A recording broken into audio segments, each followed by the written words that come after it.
doing something new.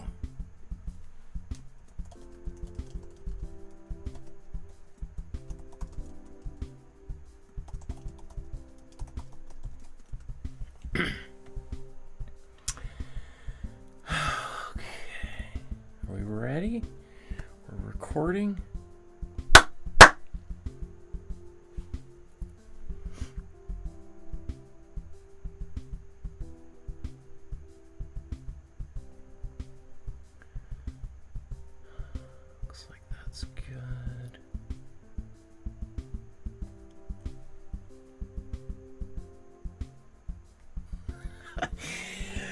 Good afternoon, everyone. Welcome to my studio. My name is Michael Markowsky, and once again today we're going to attempt to recreate another artwork by another one of my favorite artists. Today we're going to be looking at this watercolor artwork by Albrecht Dürer, called The Young Hare, or The Hare or the Rabbit, from 1502. So from over 500 years ago, this incredible artwork has come down to us through the ages, and I'm super excited to try my best to recreate it. Now, of course, the original is in watercolor. I'm going to be using pencils. We're going to talk about materials here in a second, but I think there's still plenty of stuff for us to do here to learn from. Okay, so before we jump too far into things, let's just take a look at the plan for today's episode. In a moment here, we're going to talk about the scale of difficulty. How difficult of a drawing would this be for you to do? The great thing with drawing is that scale can be pretty flexible. So even if this could be one of your first drawings, I'm sure you could try doing that. We'll talk about materials required. There's not a lot. I'll give you the option to do the image transfer. I'll show you how to find that. Then we're going to do a little bit of a warm-up drawing to get started. Then we'll take a break. We'll talk a little bit about Dürer's life and biography. Then, that should say today's drawing. And then we're going to begin today's drawing. And I'll show you kind of the basic steps that I'll go through to get to it. And I'm hoping that we'll be done in maybe 2-3 hours tops. So that's the plan for today. Just a quick reminder to like, subscribe, hit the notification bell so you know when future episodes like this are taking place. And if you want to support the channel with a small donation, you can use the QR code there on the screen or enter in that address, the paypal.me@markowskyart, where you can safely donate to support the channel. Everything that you see here, whether it's the microphones, the cameras, the lights, everything has been purchased through generous support for people like yourself. So thank you to everyone who's been supporting the channel all these years. Of course, there's other ways you can donate. You can send an e-transfer during the program or use the YouTube Super Chat. Or if you want to send a letter or check in the mail, all those kinds of things, the title to your car or your mansion, then you can use that as well. And just a quick little shout out to the Facebook group. I encourage you to join the Facebook group. Take a photograph of the drawing you made today, whether it was a drawing inspired by Albrecht Dürer or something else you've been working on, or a painting as part of the Master Study series. I would love to see that. And our community group there on Facebook is awesome. There's almost 2,000 people now. It grew out organically through one of these episodes. Somebody suggested it, and now it just keeps on building and building. People from around the world who are at different stages of their creative process. You can upload your drawing, get feedback and support from other people, ask questions.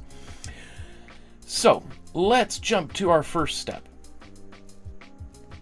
The scale of difficulty. So, is this a drawing that you want to try doing today? So let's just take a look at the scale.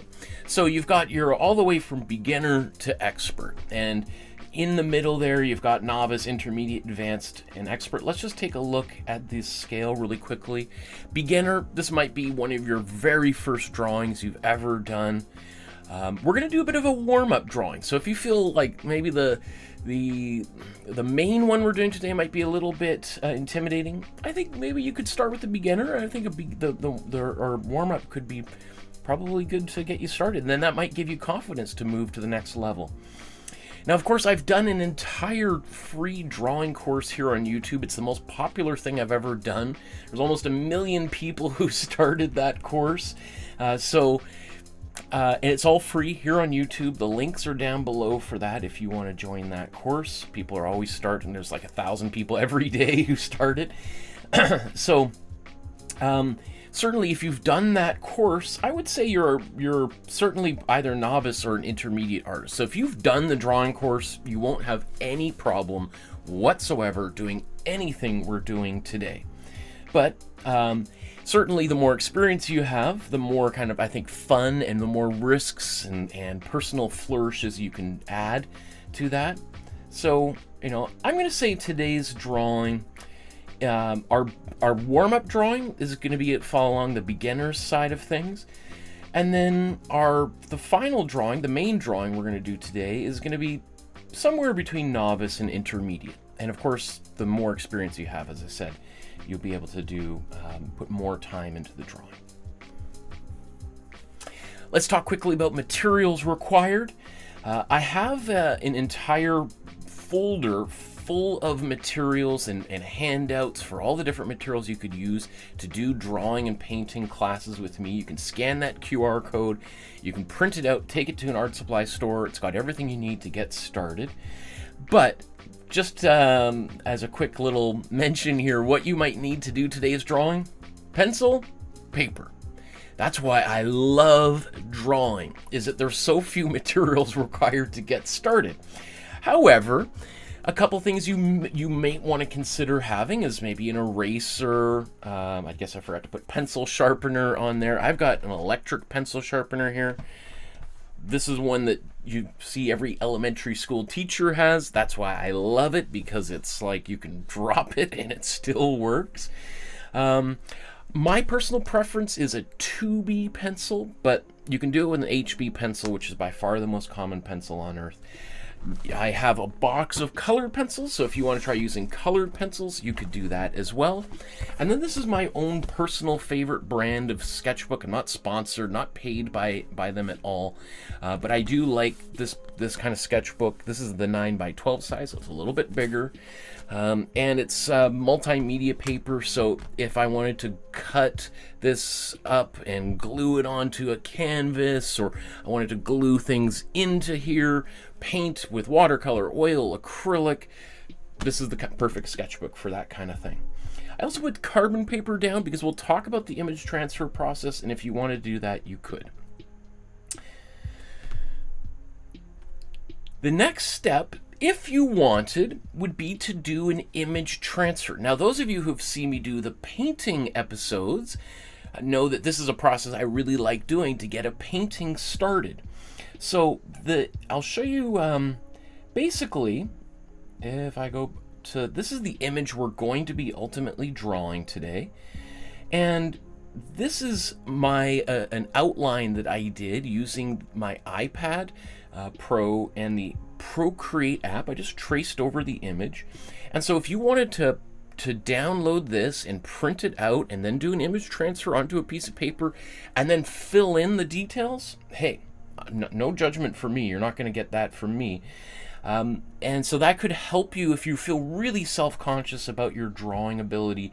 Then you could really focus on either making a painting using the image transfer process, or just coloring in that drawing. Right? Because my whole goal is about giving people confidence and helping people get better. And so whatever tools you need to make a good drawing, I'm all for it. So I'm not going to do that. I'm going to show you how to do it from scratch. But if you want to find how to do the image to download that, you can go to the Dropbox folder. And I just spent a couple of days last week totally renovating the Dropbox folder. So actually, I don't know if I opened this up here. Let's get the Dropbox folder just so I can show you. I'm so proud of how this looks now. Something I've been thinking about doing for ages. Now, I've kind of lumped it in with our acrylic painting class because some people may want to do this as a painting. And so you'll see at the very top here, supply guide. This is for drawing and painting supplies. And then our file, where is Albrecht? Right here. It's alphabetized by the artist's first name.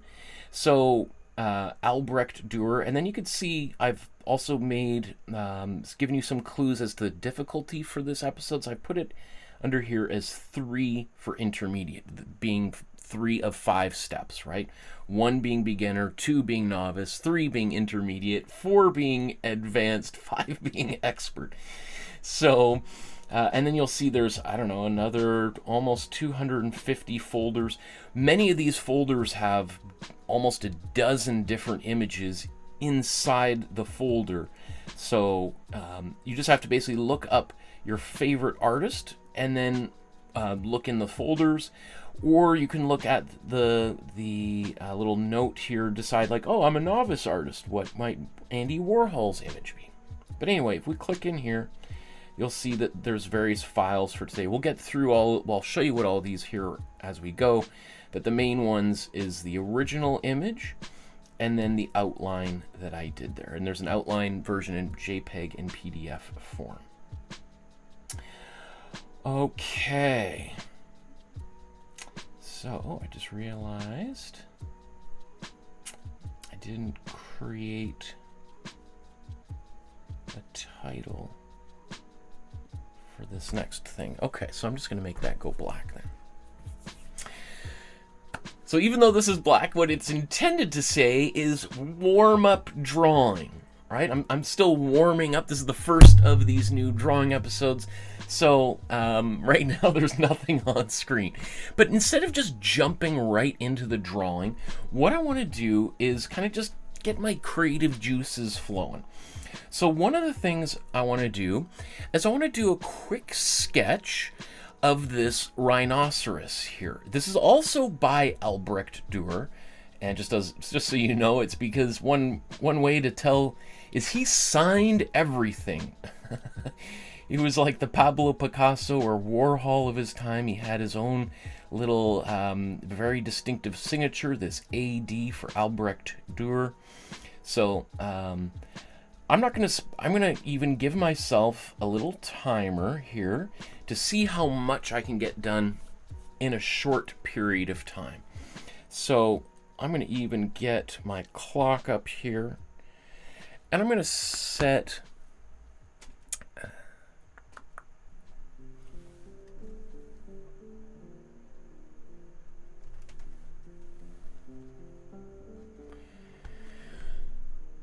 I'm going to set a 10-minute timer there, 10-minute and 5-second timer, just so I keep myself on track.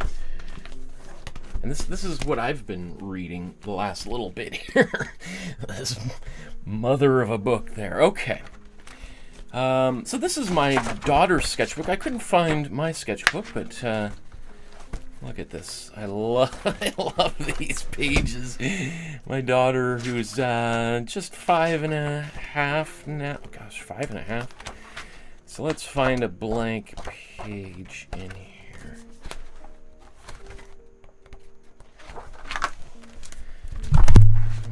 Okay.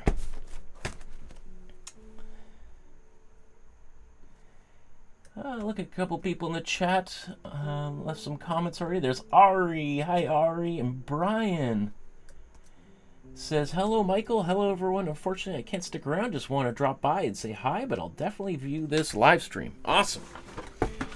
Okay. So let's get some pencils out. What color should we start? Let's do an orange.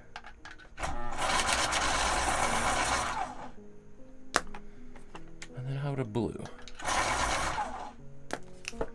Beautiful. I found my colored pencils about 2 minutes before we went on air. I was like, maybe I don't even have an eraser actually, so that's a whole other thing for today. So here's my sketchbook. Let's get the original image up on screen. You can see I'm already diddle-daddling around. 8.5 minutes left to get this drawing on the page. So what I want to do is I'm going to start out by kind of drawing the body. Or is that going to show up enough? to start out drawing this with basic shapes.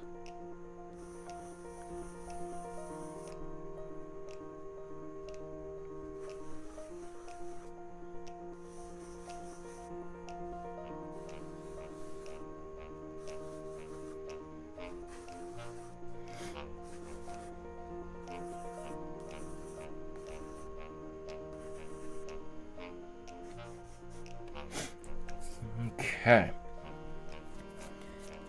I did, I think I'm gonna... oh.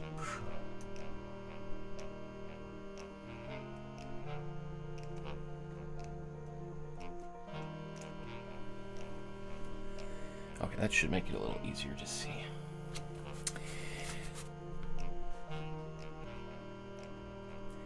So, maybe while I do this, you know, do I want to do all the details on here?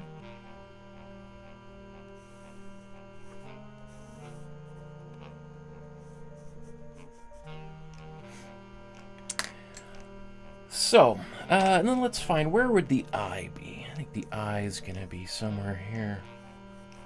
The mouth there. So you can see I just started by quickly drawing in the basic shapes, and then now I'm going to go and start to bring it to life. So I'm going to go... Okay.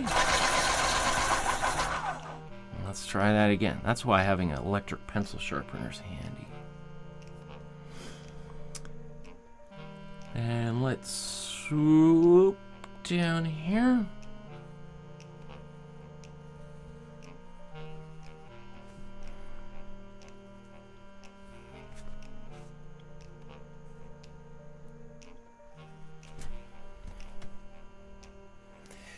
I have just under 6 minutes left.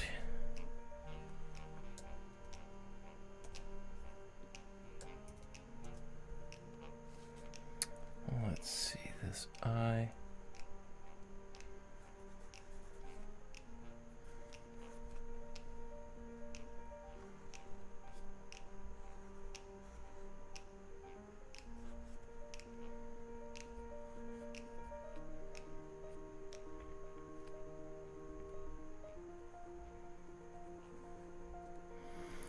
Now you can see, kind of looks like a triceratops. So this image is based on descriptions that Albrecht Dürer heard in the news about a rhinoceros that was sort of doing a tour around Europe, originally from India, and it was causing quite the stir. He probably hadn't seen it in person, but he heard about it and thought he would make a drawing based on people's descriptions of it.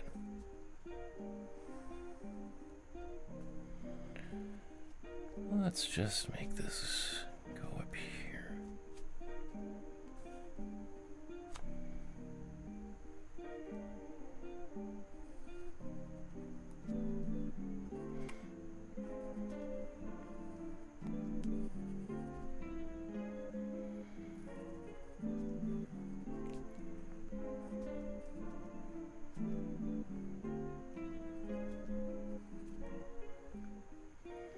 I almost feel like I put too much detail into this drawing for beginners, but this is the first time I'm doing this, so any feedback would be appreciated. Help me to make these better for better experience for everybody. But the reason why I like doing a little bit of a warm-up is it just helps me get into the mode of doing something creative.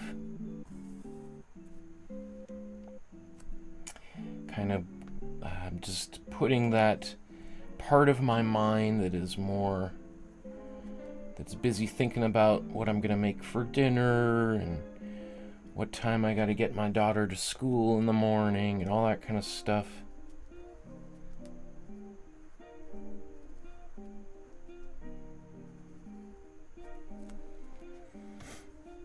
Okay, let's zoom back out.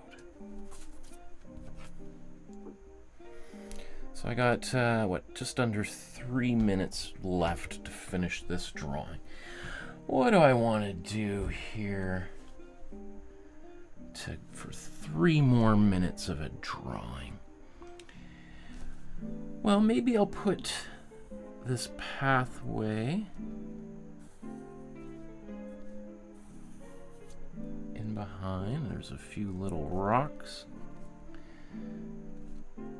That rock isn't there, but I just added it anyway. I'm going to put a little shadow under here.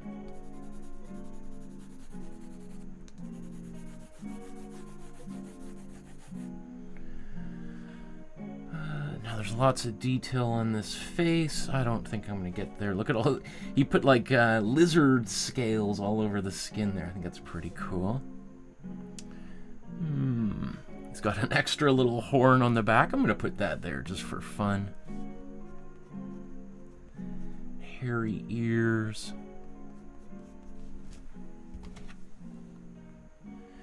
Got a minute and a half remaining.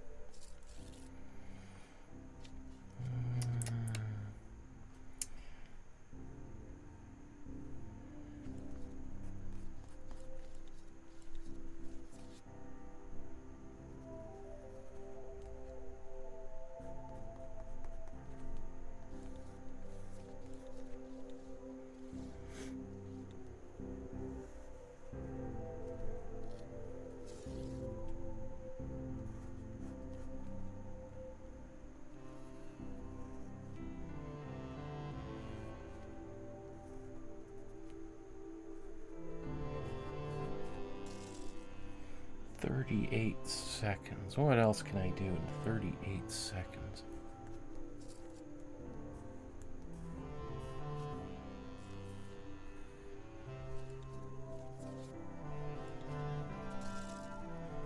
You know what? I'm going to go around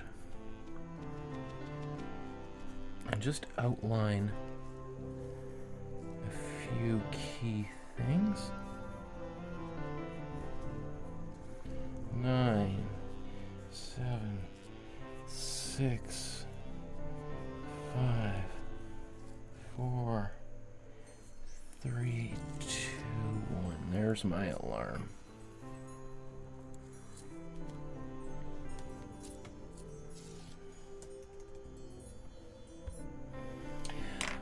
Okay.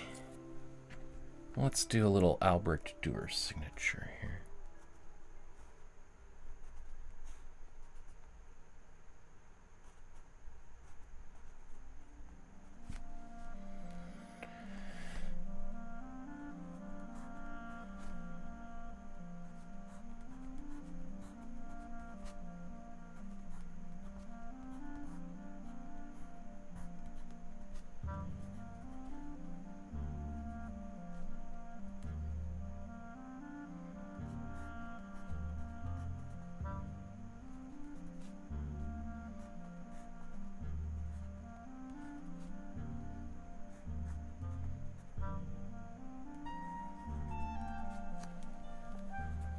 What did he use? This is 15. Okay, cool. So that's great. That feels kind of nice just to warm up with a simple little drawing like that. Again, I'd be interested to hear what your suggestions are for next time. Should I limit it to just a 5-minute drawing, or should I do a little bit longer? Should I have tried to maybe not put as many details on there? What do you think? I'd be super curious. This is the first time I've done an episode like this, so your advice means a lot to me. Okay.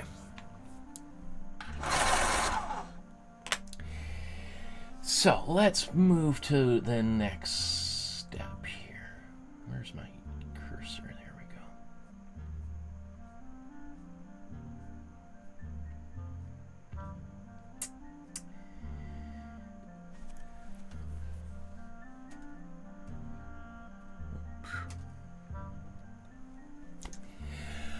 Okay, I'm just going to take a break here for a few minutes. I just want to talk a little bit about Albrecht Dürer and why the artwork we're going to be looking at today is so important and relevant to today in particular. Now, those of you who see me do this before for my painting episodes, I'm going to try to be brief. So let's just kind of start right at the beginning. Albrecht Dürer was born in 1471 and passed away in 1528 at age 56 years old. Lived almost his entire life in Nuremberg, Germany, or what is now Nuremberg, Germany. And let's just sort of just take a quick little, for those of us who may or may not be aware of where Nuremberg actually is. So there's Europe. You know, you got England and France and Germany, Poland, Italy, Spain, everything there. And Nuremberg is kind of in the middle towards the south, I suppose you could say, of Germany. And so, oops, no, I didn't want that.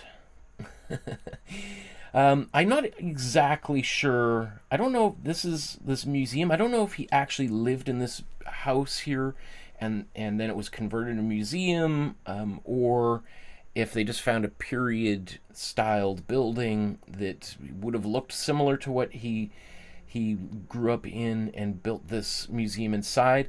Nuremberg was pretty much obliterated during World War II, so you know, this is one of the few houses that actually survived World War II, so I would say it would be quite the coincidence that his home and studio survived not only 500 years, but the destruction of Nuremberg, bombing by the Allies in World War II.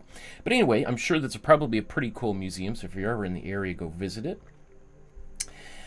So Albrecht Dürer grew up in a middle, I think he had a few brothers and a sister or two. Does it say how many kids he had? The third child and second son. Okay, so yeah, he was the middle child. They had he had a younger sister as well.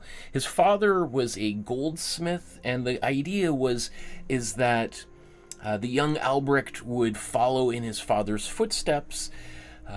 But from a very early age, Albrecht showed this incredible ability to draw.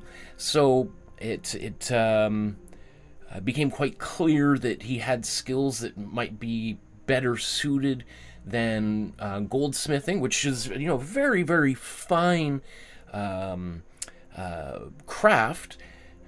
But you know, I think.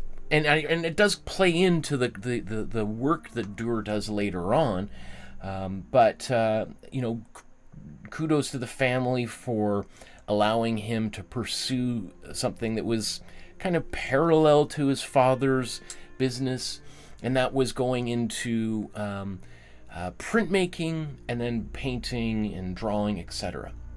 So one of the things that they did is they had him apprentice with, does it say the name of, oh yeah, Michael Wolgemut at the age of 15. So he, and Wolgemut was one of the best printmakers in Nuremberg at that time. So good fortune to him that he goes and works as an apprentice in this guy's shop, and learned this really important skill, which would be kind of the defining part of Dürer's career. Dürer is I think today acknowledged as I would say probably in the top 3 or 4 printmakers in human history, and if not number 1 in terms of the influence that he had on the printmaking process. Albrecht Dürer is chiefly responsible for elevating printmaking to an art form in and of itself. I mean, printmaking had been around for, well, I was going to say centuries. In Europe for about 400 plus years or so. The printing process sort of arrives in Europe, around 900, 1100 AD. But it's generally seen as printmaking is, it's used for printing copies of the Bible, for printing government notices, and also for creating reproductions of famous artworks, right? This is before you could just go on Google and look up an image and like, oh, wow, that's what the Mona Lisa looks like. I've never been to Paris, but I feel like I've kind of seen it, right? You couldn't do that back in the day.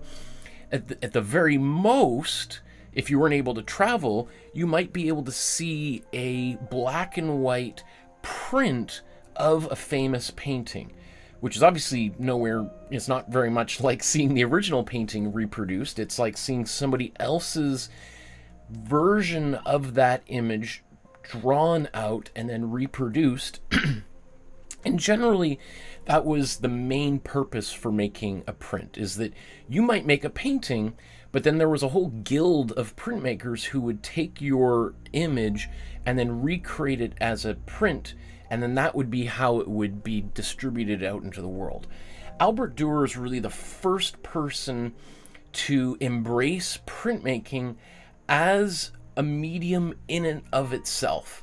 That it wasn't sort of a secondary thing that he, it's like painting is number 1 on the top of the pedestal, and then I'm going to let somebody else do the prints for me because I've got too many great paintings to make. Albrecht Dürer is like, I'm going to make paintings, and I'm going to make I'm going to make my own prints of my own paintings, and then I'm also just going to make my own prints from scratch that have nothing to do with any paintings.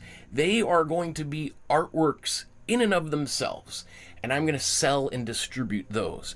And that was pretty radical for the time, because, I don't even know an analogy to make for that.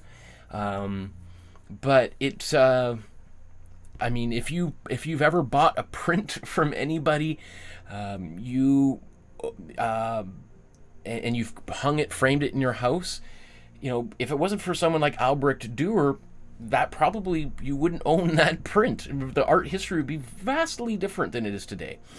I think a lot about Albrecht Dürer as kind of like the Andy Warhol of his time. Andy Warhol saw the power in multiple images and creating reproductions and using that to democratize art, to spread art all over the place.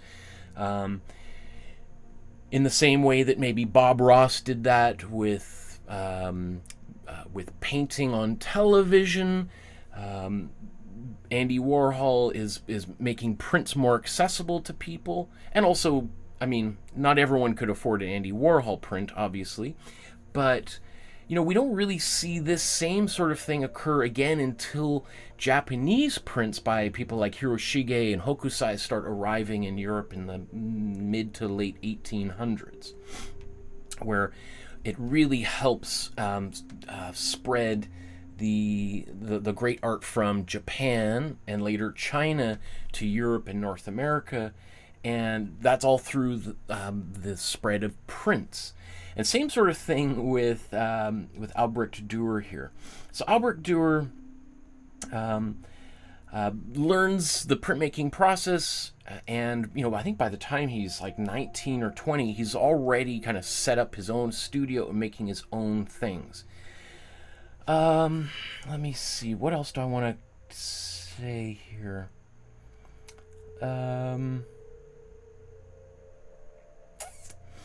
The next kind of interesting thing about Albrecht Dürer is that he was a big traveler. As much as you would travel back in the day, Dürer was a big traveler. Back in the 1500s, people tourism just wasn't a thing. Even if you were a king or a queen, and probably in fact, especially if you were a king or a queen, you wouldn't want to just leave, because then it made you vulnerable to attack, or stuff could happen while you're at home. It's not like you can just get on the phone and tell somebody to check the alarm, right? Because there's somebody and a whole army that's amassed at your front doors, right? So tourism, traveling wasn't a very common thing at all. But credit to Dürer, being another one of his firsts, is that he had this strong curiosity, and he heard about great art in Italy. This is during the kind of he's born very, like, about 10 years after Leonardo, and he's hearing people talk about these great artists working in Rome and Milan and Venice.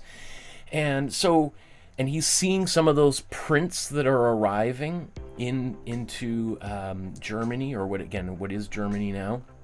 And it's like, I gotta go see these for myself in person, which is just kind of, probably saying that to people back then would have been like, you don't really, there's enough great art here in Nuremberg.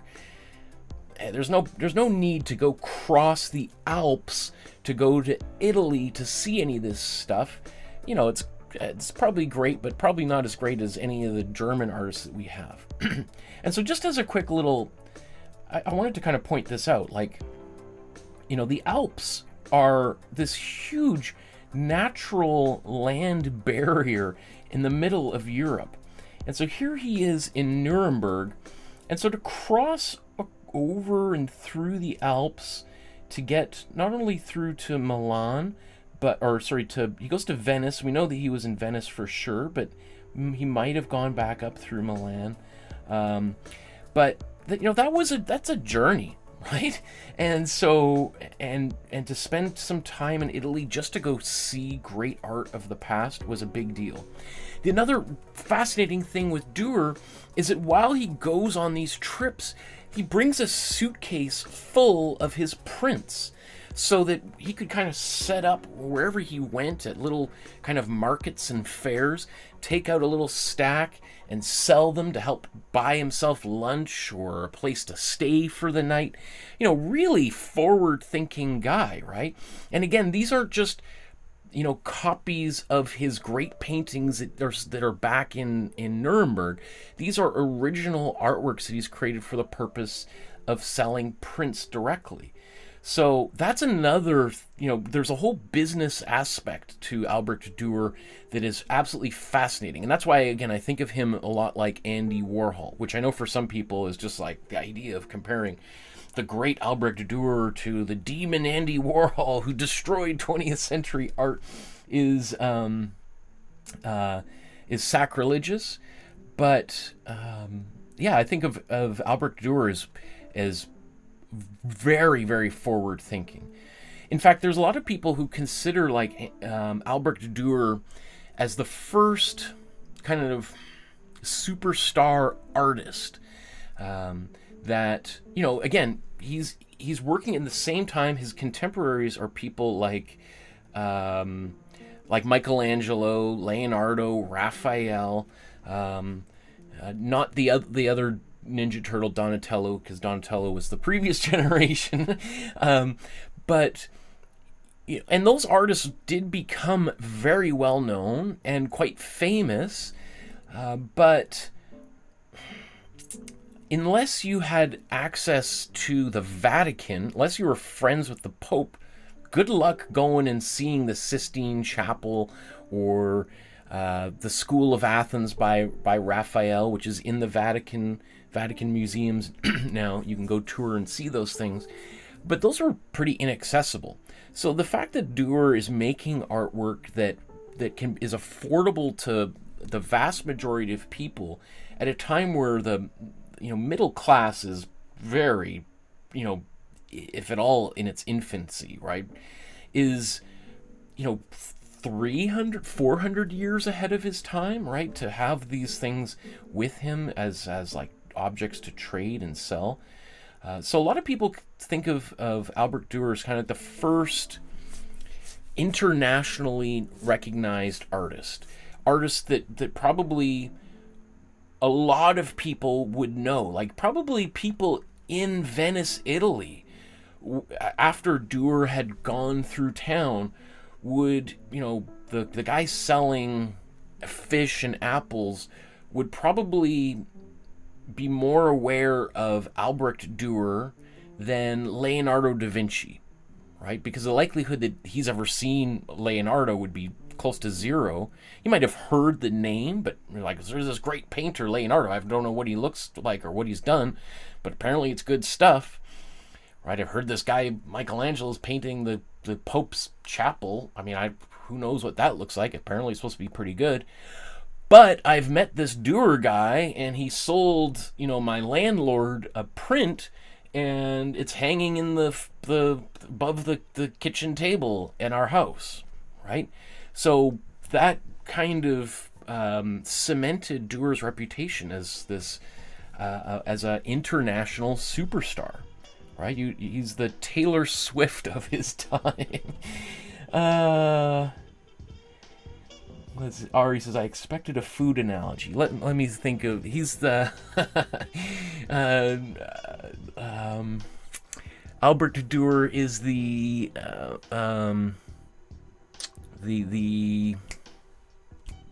Gordon Ramsay of his time? I don't know.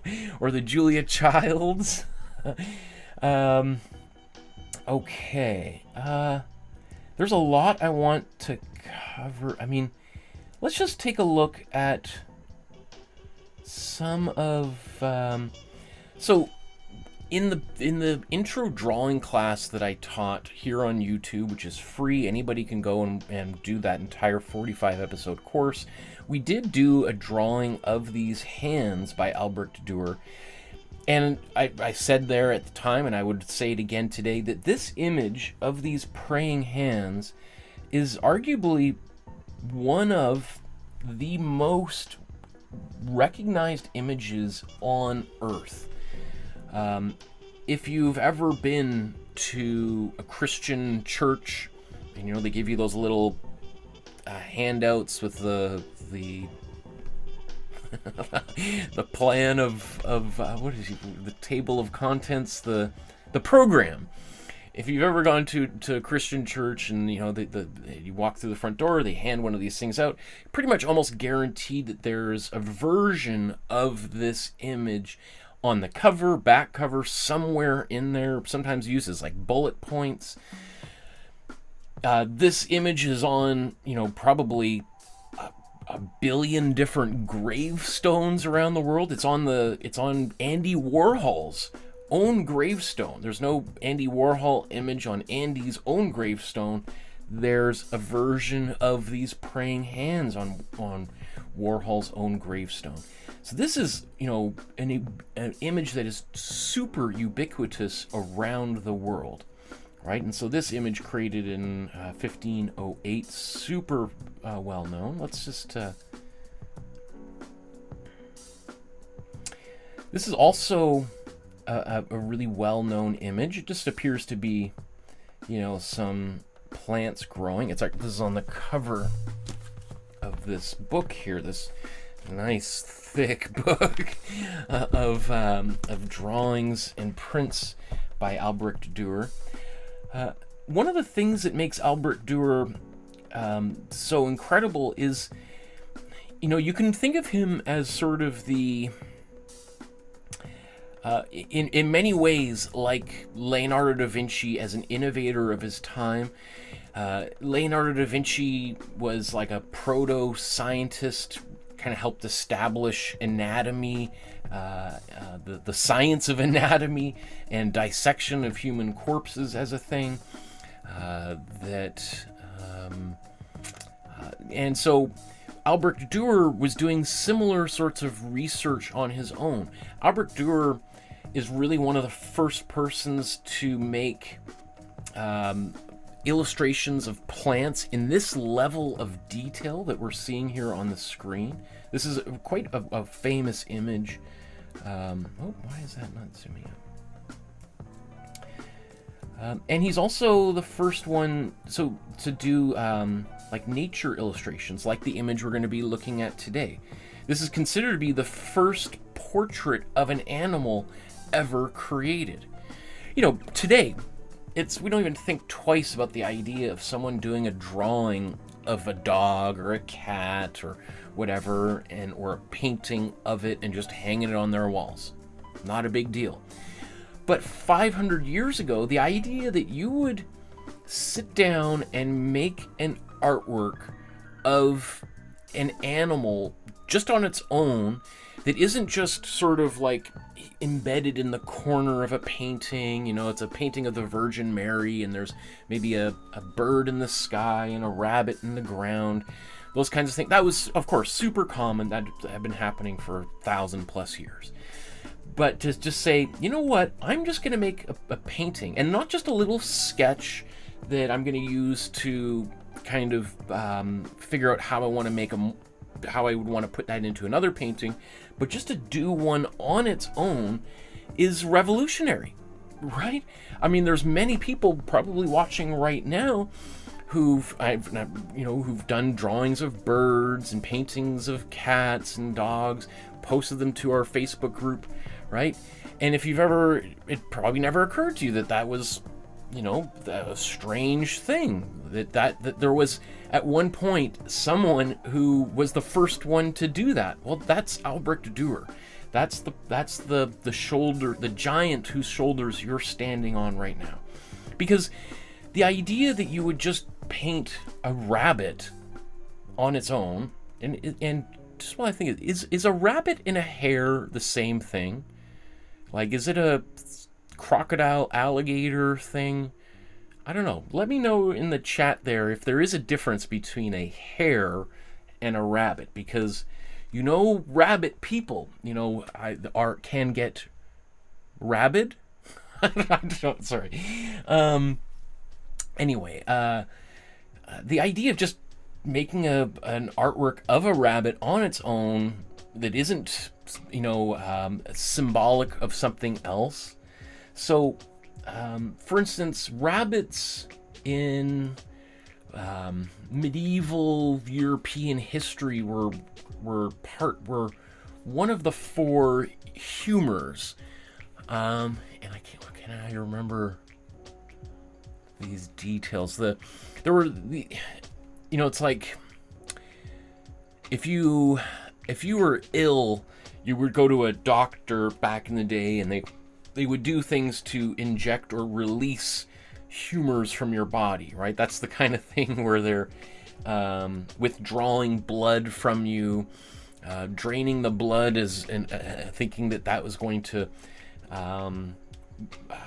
drain the evil humors that were inside you. And so rabbits symbolized blood. What were the other ones? I think there's like goats. Anyway, there's 4 humors. So rabbits were highly symbolic and had a lot of meaning, and they were often used in paintings to kind of be positioned around so that viewers who were knowledgeable of these double meanings would go, oh, there's a rabbit there, and there's an empty boot, and there's a piece of gold hanging on a bedpost, you know, all these kind of things, and like, we're going to put all these together. This is what this person's really trying to say. To just do a rabbit, you know, it's sort of like Freud saying sometimes a pipe is just a pipe, right? It doesn't have any other meaning to anything else. It's just a rabbit all by itself. And again, that's totally radical for this time, for this period of time, which to our mind today just sounds bizarre. But anyway, that's what it was all about. What else do I want to say here that I haven't already said? Ari says, I believe hares are larger and run faster, but rabbits are cuter. Okay, thank you. That is helpful to know. Man, there's so many things to say about Albrecht Dürer. I'll probably do another Albrecht Dürer episode in the future. You know, when I was going through this book, you could see all these little tabs. These are literally tabs where I'm like, we could do a painting or a drawing of that. And this one, I think I got about 15 tabs. So I don't think I'm going to go through the whole biography of Dürer. This is just a quick little introduction because I want to get moving here. But since we're talking about drawings and what makes Albrecht Dürer such an important figure, I do want to highlight a series of prints that Dürer made in the, this is about 15 years before he passes away in 1528. And these are considered to be his master works and arguably some of the greatest prints ever created. So this first one here, The Night, Death, and the Devil, this one is super, so there's a number of different ways to make a print. One of the, and Dürer was the master of kind of the two most popular ways, the woodblock print and the etching. And do I want to get into how these are made? Essentially, a woodblock print is you take a block and you carve into the surface. So if I was doing a print of this rhinoceros, and this was a block of wood that I've drawn on, I would carve all of this white of the paper and then leave these ridges where let's say my blue lines are. And then I would ink this up, and because the ridges where these blue lines are raised, ink is going to sit on those, and then I would take a piece of paper, lay it over top, and then press it down. I'd peel it off, and just like a stamp, I would see this image, right? So that's your woodblock print. Very difficult to do because, first of all, like every print, it's in a reversed image. So you have to draw it backwards so that when you peel it off, it looks right side up or whatever. It looks, so any of these letters, we'd have to write them backwards. So that's difficult, but that's common through all printmaking. But the idea is when you're doing a woodblock, you're almost having to think in reverse, in the negative, because where you're carving is not where ink is going to be. So it's only what you don't carve, which is what's going to appear on the print. So that is pretty tricky to do. I've tried doing woodblock printing and what is it called? Carving into rubber or like a kind of basically eraser kind of linoleum prints. Very tricky to do, right? And so we see his versions is masterful. But the other main type of printmaking is an etching, and that one is like you basically take a piece of thin some kind of plate, steel, aluminum, or whatever it might be, copper plate, and you use like a very fine, sharp, like a nail. I've literally carved with a nail, but you some kind of a blade, and you carve in just like you're drawing. And these images, let's see, these are roughly this size. I just want to see, okay, so this is 24 by 19 centimeters. Just for those of you who might be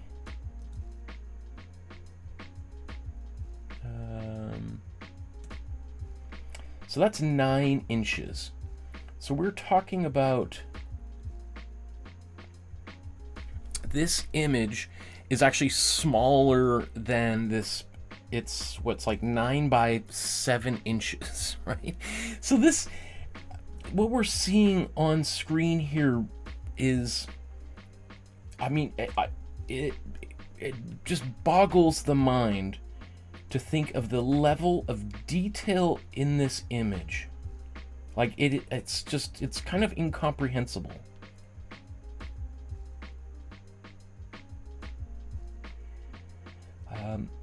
So in this image we have a knight, and then there's the devil, and what is it? It's the Knight, Death, and the Devil. All right. Okay. Now, actually, I'm trying to think which one is Death. I think that's Death, and that's the Devil.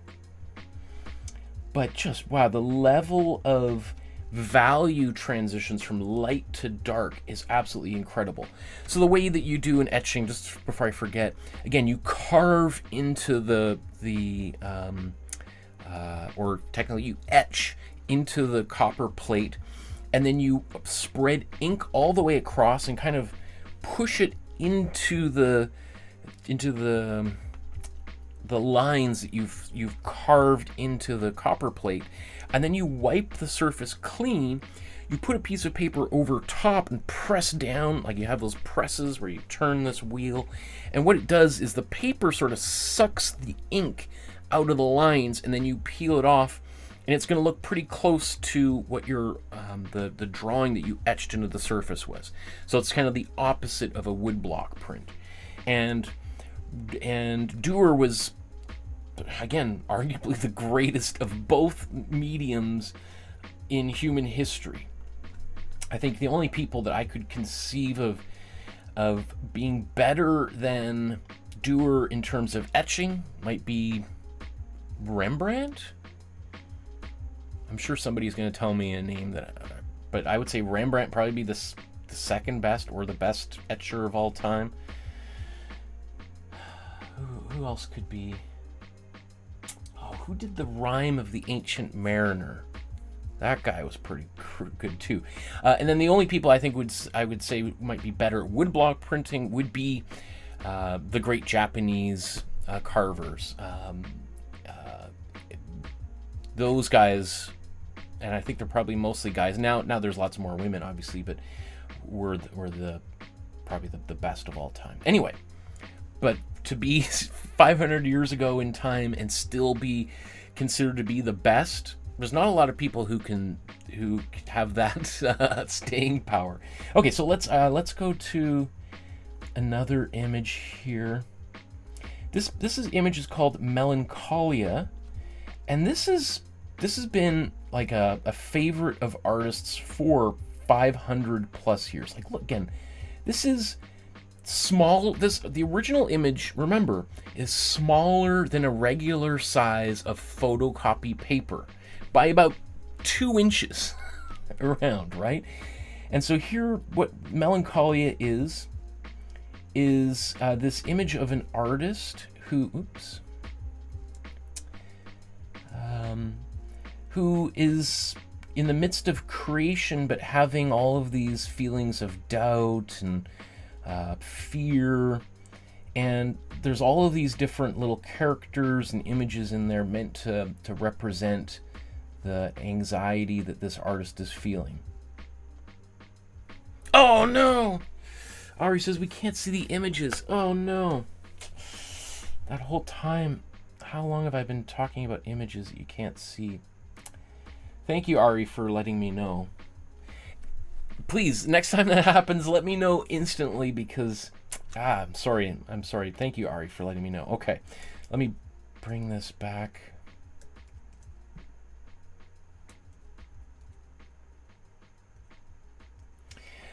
Okay, so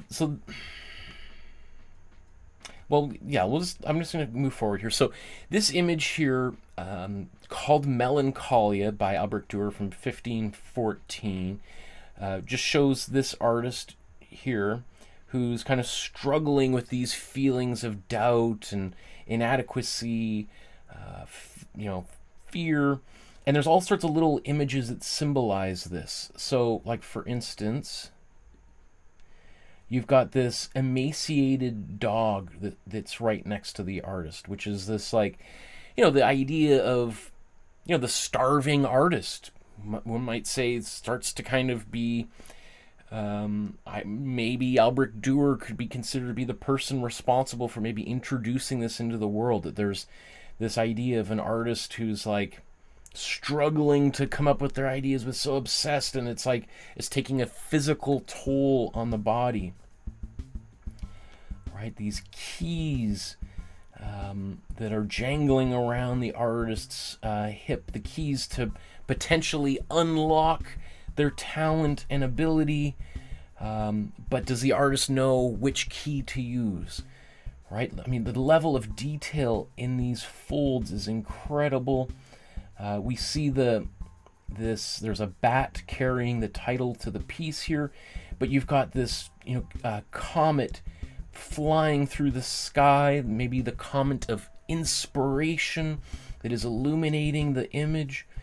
I just think this is fascinating because every single artist deals with fear and self-doubt, and here we've got an image from over 500 years ago where arguably the greatest illustrator, drawer, printmaker of all time is expressing those same feelings and emotions that people today feel.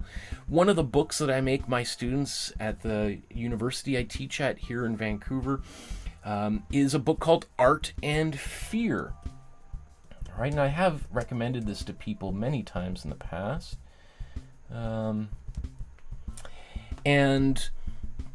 This book is all about trying to kind of deal with, embrace, overcome those feelings of self-doubt, or just recognizing that they exist and they've existed for all time. And so I just think it's beautiful, it's wonderful that we go all the way back 500 years ago, and here's Albrecht Dürer talking about those exact same things that artists have always struggled with. So, it just goes to show that this is not, a contemporary modern problem that, that only with the rise of social media and AI do artists feel lost and confused and struggle to articulate their thoughts and feelings. Albrecht Dürer was thinking about those exact same things. All right, so you're not alone when you feel those feelings. And then this one, St. Jerome in his study, may be the best. Some people consider this to be maybe the greatest print of all time. Again, remember that this whole image is smaller than a piece of photocopy paper, and I'm zoomed in about 250%. I mean, look at the detail. I mean, this is like a Vermeer painting, but it's a print. Here, you've got the window. Look at the light casting, these kinds of, this pattern on the wall, the details on this bench, the sleeping dog and cat, although that looks like a lion, right? And then, as always, Albrecht Dürer, his big signature somewhere in the picture. That's another big deal, is a lot of artists, even still to this day, don't sign their artwork on the front of the image. And I've had many discussions with people about that here in these episodes, and where should I sign things. Albrecht Dürer is one of the first artists to not only sign his work, but to make it like a feature in all of his work, almost like a little bit of like a Where's Waldo thing, that when you, I mean, look at the detail of this wood, right? So the idea of an artist signing their work so boldly is something, that we don't really see again to the same extent till maybe like Picasso or Van Gogh, right? Or Vincent, as he often signed his name. So once again, that goes back to this idea of Dürer as being kind of the first superstar artist who's big enough to put his name right there on the in the drawing, in the painting, and it's such a distinctive signature as well. I mean, this whole image is just so incredible. Look at that, just so beautiful. I saw one, I was during my research, somebody says it's like you can smell the wood, the kind of that smell of kind of like a dank, old building, just looking at this image. It's the kind of smell that I have such strong, we all have very strong associations to smells, but when I think of that, it reminds me of my grandfather, my grandfather and grandmother's parking garage in Victoria, BC. I had the smell of that garage was so powerful for me, and I loved that smell. And so every once in a while when I'm parking a car somewhere, It's like, takes me right back to that moment. Anyway, has nothing to do with what we're talking about.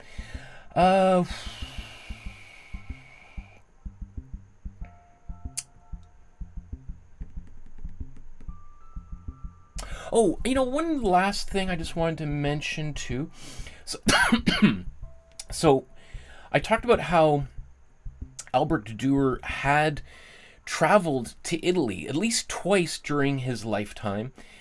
It's unlikely that he met Leonardo da Vinci or Michelangelo during those trips, because both of those artists were probably working in Rome at the time, and I don't know if he actually went all the way down to Rome at any point. So he probably did not meet them. He may have met Bellini, who was probably the greatest Venetian artist of the time. But, you know, I just think you have these two great artists. Like, I mean, what's an example?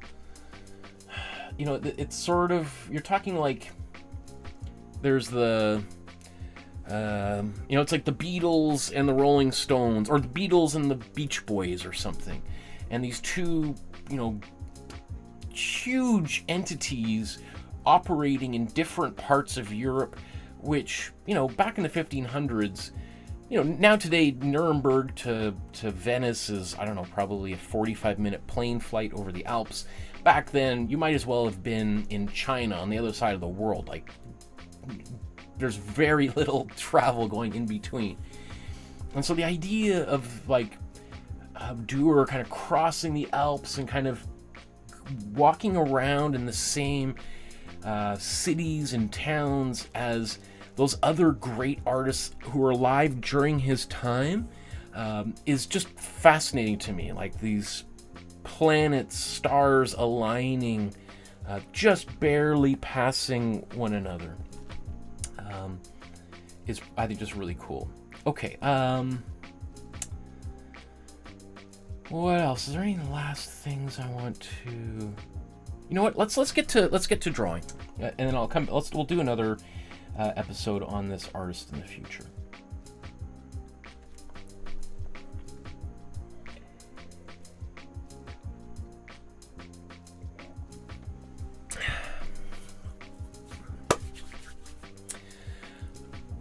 Okay, are we ready? We're ready to do some drawing? The first step I want to do is just talk quickly about composition. How are we going to organize the page to fit a drawing on it? So the first thing I'm going to do is just go to a blank page, and we might want to even just decide how I want to orient the image.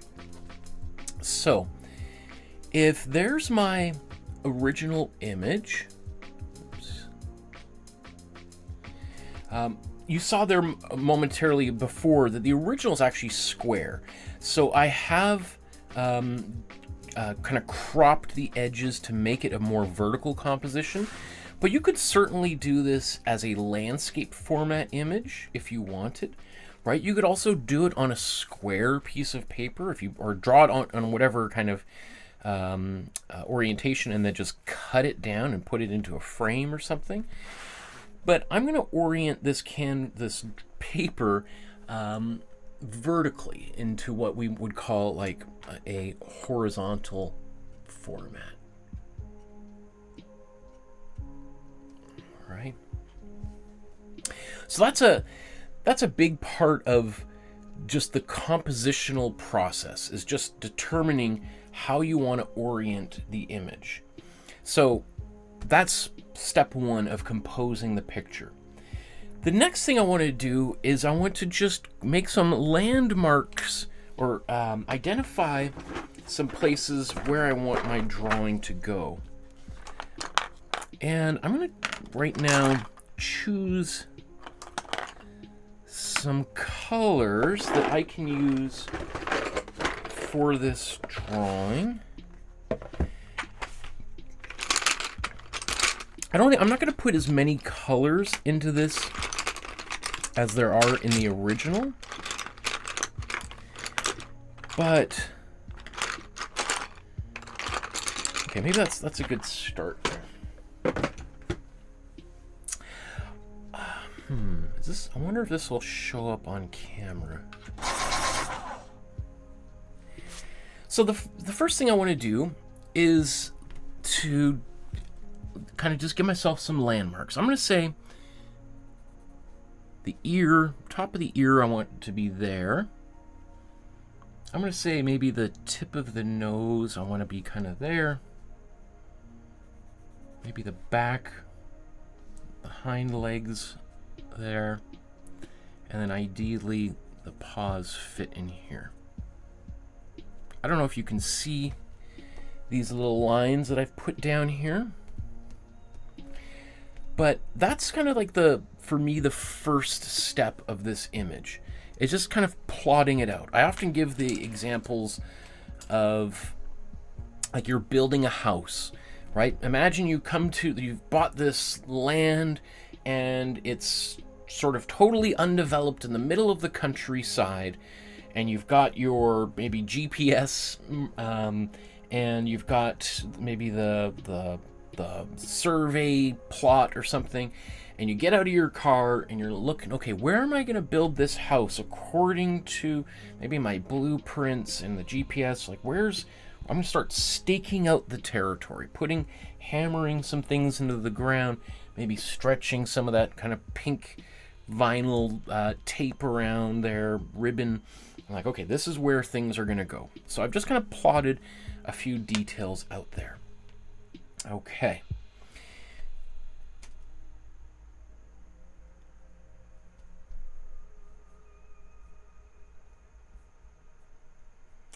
Let's get to the next step. My next step is to determine the basic shapes that are inside this hare, or, or rabbit, right? Even though hares and rabbits, as we learn, are not the same thing, but you'll hear me saying that throughout here.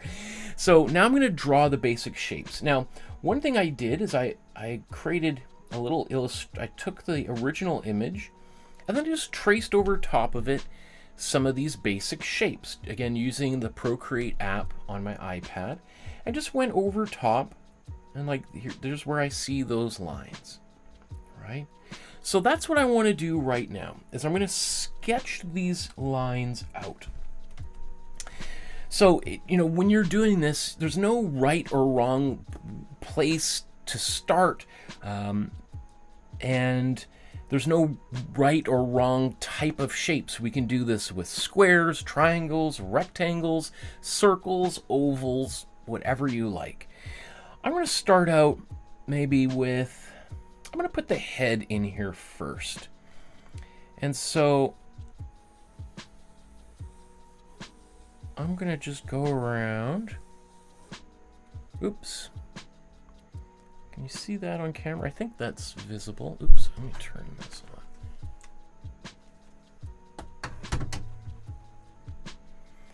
So this is going to be where the head is going to go. Where's my snout?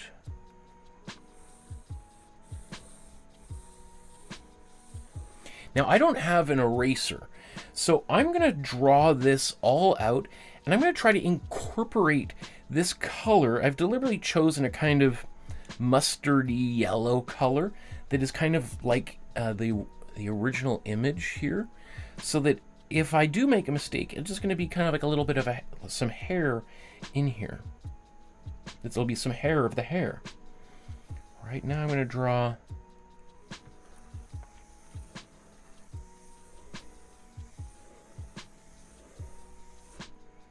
there. Okay, now let's draw the hind leg area here. Okay, notice this one, it should be.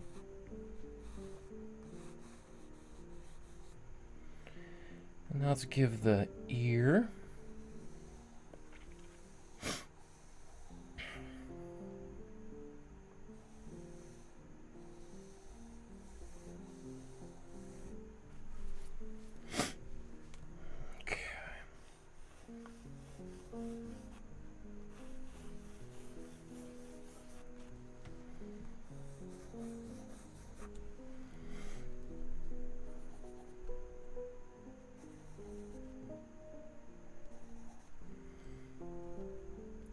Okay.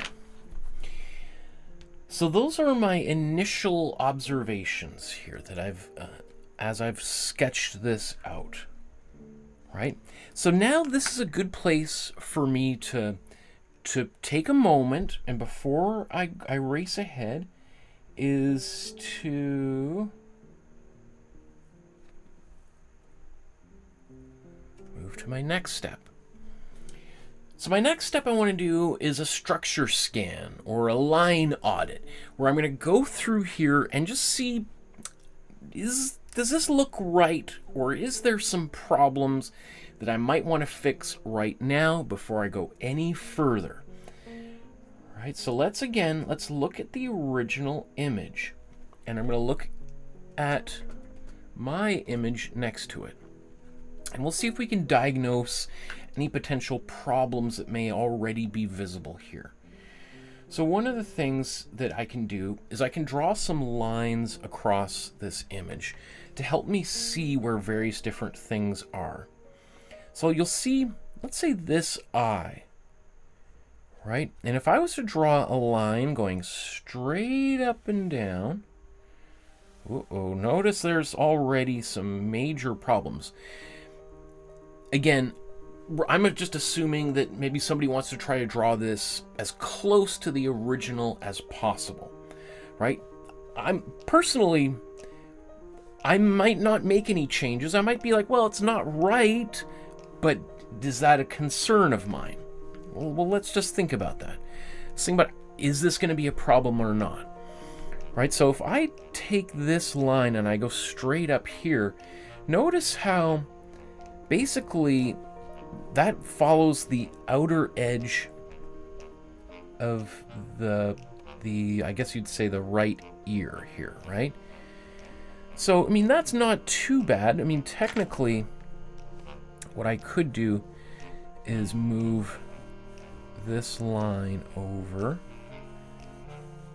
Maybe I'll even tilt it back so I can keep those lines in there. So, I'm already making a change, tilting that ear a little bit back. But I'm going to keep that eye right there. Next thing I can do, you know, if I look at this eye and I look straight across, well, the other eye, right now I've got them pretty much aligned, but in reality, that other eye is higher up. So I'm going to move that up a little bit higher. And then if I do this again, I look here, that nose, actually that's not bad. I think that's going to be okay. You know, it's kind of, they're similar, but this pokes out there, so that's fine. All right, I think that's okay. That's okay. And then let's come all the way down to this paw. Now, here's a problem, because look how where I drew this foot, I think this foot's going to have to come out, and then that means this foot has to come out. Now, that's getting dangerous, because remember I said that I wanted the edge of this picture to kind of be there. Now look how much further I'm going. So, if I'd realized right now that the tip of this paw is coming out further than I want, I might either want to erase everything and shift it over or start the drawing over. So I've realized that already. I think that's going to be okay. I'm just going to leave it there, but I'm going to move this paw over. Now when I do that though, look at how this makes me think, okay, this hair of the hair is going to have to come out a little bit higher here, because it's covering more of that paw. So I'll put that there. And then, you know what? Let's look at where this paw comes out to. Did I do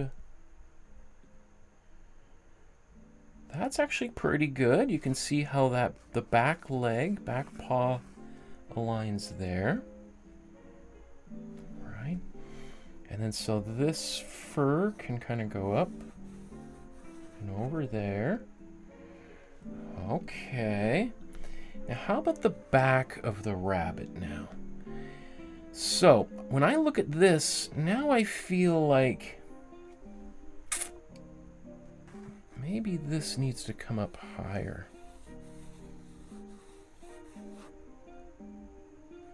And then this. Well, part of that leg. Okay.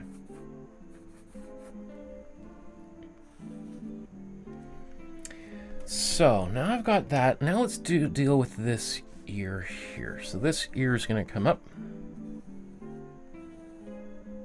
I don't want to get quite so high.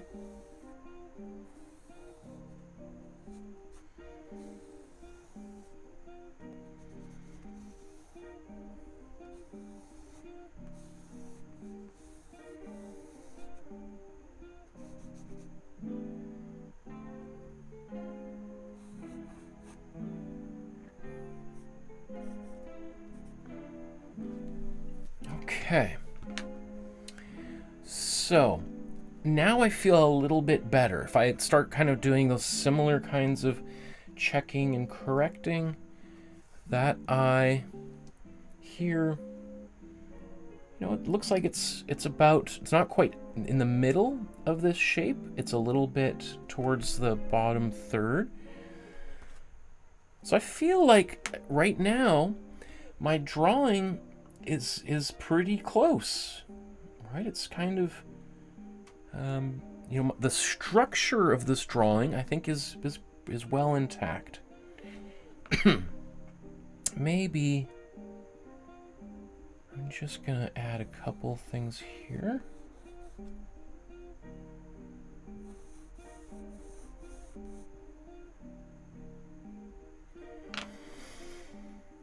Okay.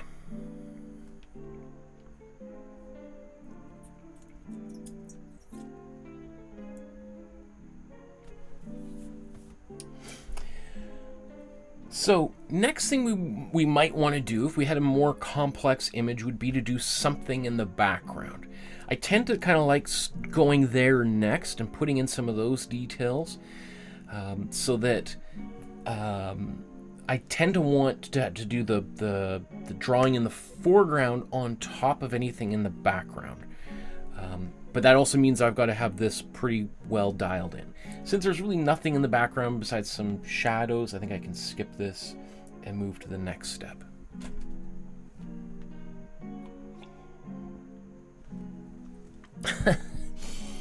Ari says, I wonder how he got a rabbit to pose for him.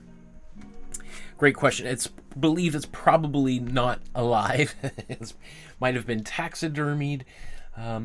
But that's another thing is, you know, Albrecht Dürer was one of the first persons to like really draw animals in high detail. We looked at that rhinoceros, which I actually did after this image, but that's totally based on fantasy. It's based on a description that someone gave him. And so this one, it's believed he was actually drawing it directly. It's sitting there right in front of him, and he can really dial into those details, because it would be very hard to do that if that rabbit was running around. Anyone who's ever been around a rabbit knows they don't sit still. Okay. So, what should we do next here? What would be most satisfying? Well, there's a number of different approaches that we could take from this stage. Some people, including often myself, whether it's a person or a robot or an animal, I tend to like starting with eyes, faces, noses, that kind of stuff. So that might be a great place to start. Another way that you might want to consider, though, particularly if it's drawing something you're not familiar with like, let's say, an animal like a hare, right? It's been a long time since I've drawn a rabbit type of creature. So I feel like maybe I want to start somewhere else to kind of build up my confidence, an area of the drawing that maybe less people are going to really be looking at, because probably they're going to go look right at the face first. So maybe I want to build up a little bit of confidence, work out any kinds of issues I might have elsewhere, so that when I'm ready and I'm confident, then I can bring those skills to the face. So I think I'm going to do that. Let's zoom in and think about where we could start. Because now that I've got my whole image plotted out, it's not like I have to fear, like, well, what if I start here on the hind legs and then I get all the way across and realize I don't have enough room for the nose. I already know it's all going to fit on there because I've drawn those basic shapes in first. So I'm going to go up to one of my darker browns here, and I'm going to start working my way around some of this fur. So let's dial this in here. I think, can you see that? It looks pretty faint, doesn't it? Can't tell if that's in focus. Okay. One thing to keep in mind, though, is if you're doing a drawing like this on a piece of paper, you may want to consider having a little bit of scrap paper that you can put down so that when you draw, your hand isn't smudging all over the image. So you can use just a piece of scrap paper. Again, you could use your hand, and it's okay, especially if I start over on the left-hand side of the drawing, I work my way to the right, then this might get smudged, but because it's sort of my underdrawing, it doesn't matter so much. So maybe I'll do that, but I just want you to know that if you're like, I keep on smudging my drawing, so maybe, especially when I'm doing the face, if I realize, I need to come back here, I can cover it up and draw that without ruining it. Of course, you can also turn your sketchbook around to get at areas too. The one thing to keep in mind is sometimes you might want to draw in a particular way because the arc of your wrist facilitates that line, whereas drawing it upside down might feel a little bit more awkward. All right, so just keep that in mind as well. Stephanie says, I love this artist. Hi, everyone. Did they have taxidermy back then? I love this lesson. Thank you, Michael. I think there was taxidermy back in the 1500s. I don't know how effective it was or how long things lasted, but I think taxidermy's been around for, I don't know the history. If somebody wants to Google it and give us the summary there in the chat, I would love that. But I'm going to just start drawing here. Okay, so if I've determined this is the top, I'm just going to start going in, and I'm going to use this kind of a broken, sketchy line, which is very effective to create the impression of hair, right? I'm also looking at the direction of the hair that Dürer has drawn himself, right? Because we kind of want this hair to emphasize the form.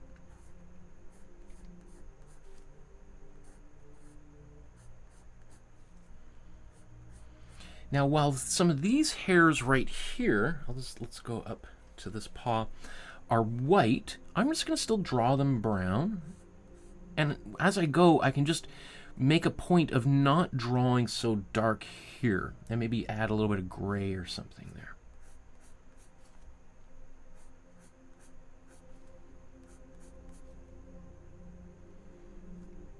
Okay. Already, when I do this, I realized, oops, I was planning on having this hair come down here, but that's okay. I'm just going to move this down here.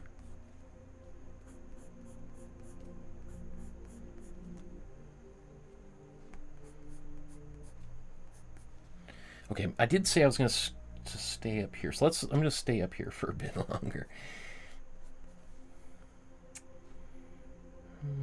What else we want to do?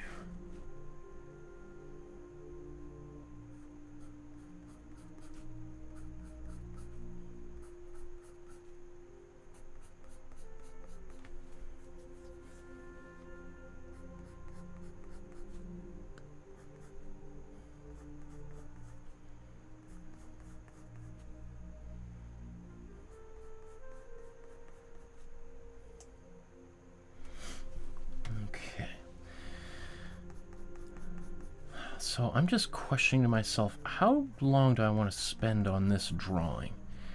Do I want to try and draw all of this fur in here or not?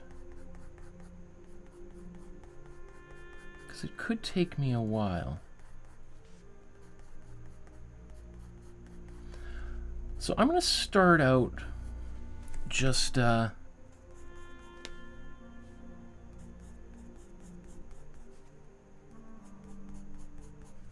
I'm basically going to cover this with this type of mark making right now.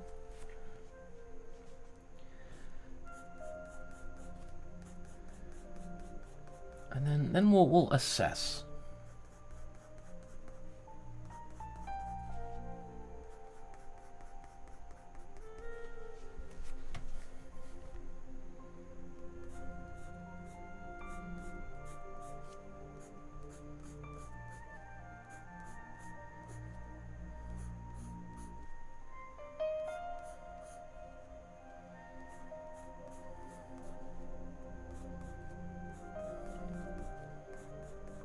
So there's all of this layering of pencil in here, or I guess technically watercolor brushstrokes. Watercolor and body color, as it was once called, although we would call that gouache today.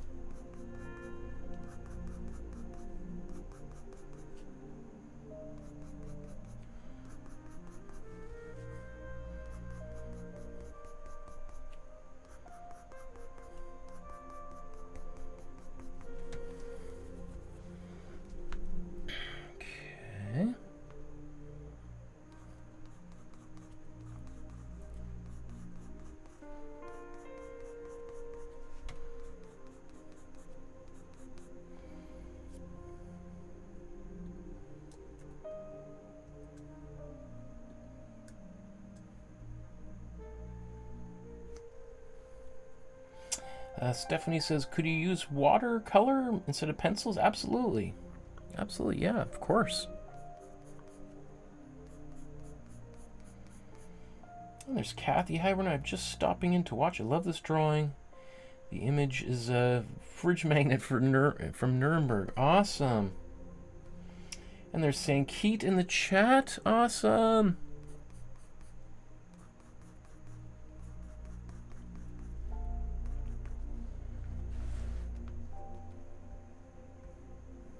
Oops.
Okay.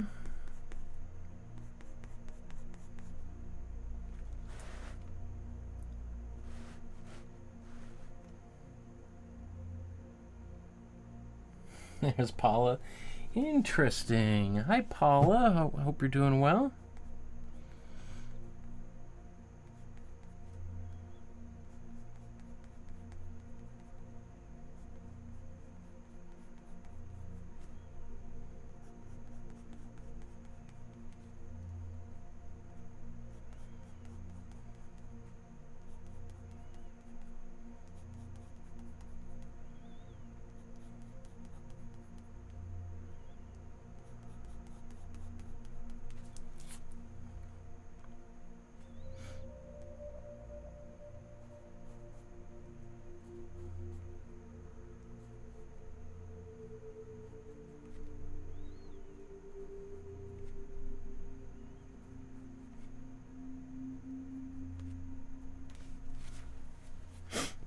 put those in as a little bit placeholders.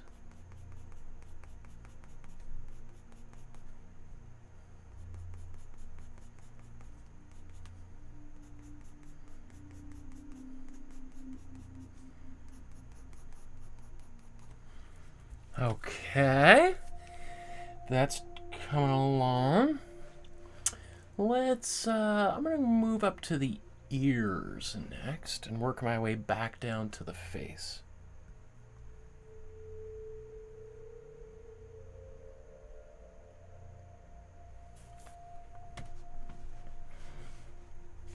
Okay.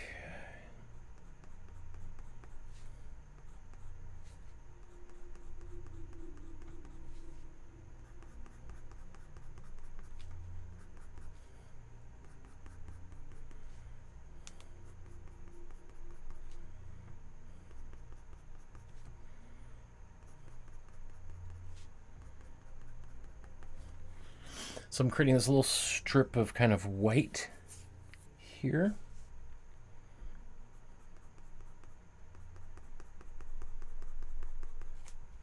All using the same pencil at this point, right?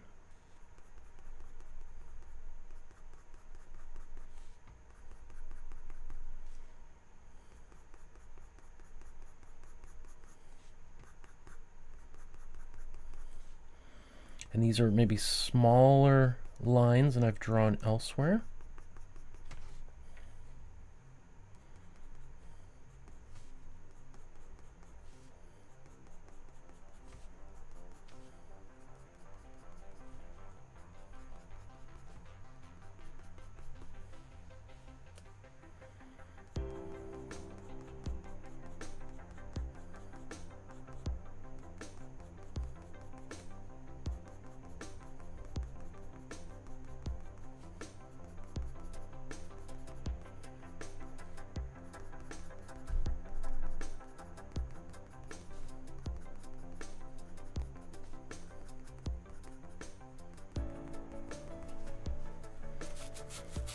So you may notice that there's a little bit of this yellow line from there before. I could expand that ear to, in fact, let's do that. I don't mind leaving it there, but I'm just going to cover it up. And then we've got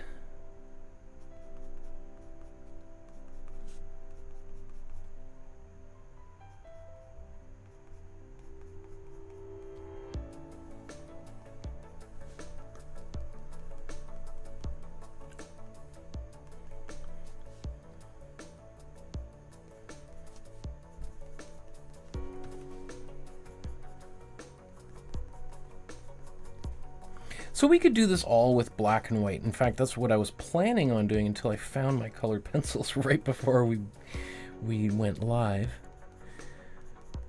So you could let me know in the chat, do you think I should be just doing all of these drawings in black and white, or should I be using colored pencils? I mean, one thing is I've done all of the, you know, the basic drawing course that I did, which is very popular here on YouTube, is all in, well, black and white, or often I use like blue and orange as my colors. So do you think for these Master Studies episodes it makes sense to do them in color? Or do you think I should try to keep them as simple as possible and just do it all in black and white with just a regular HB pencil?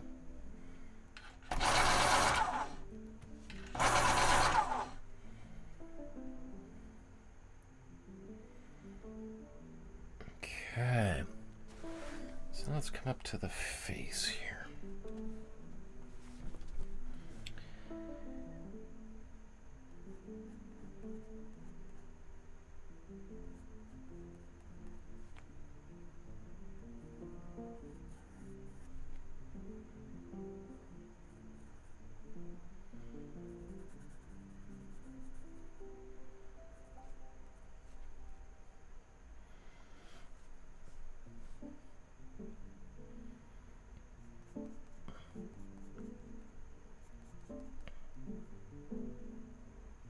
feel like this nose actually needs to come down.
I gotta zoom in even closer to see some of these details. What am I actually looking at here?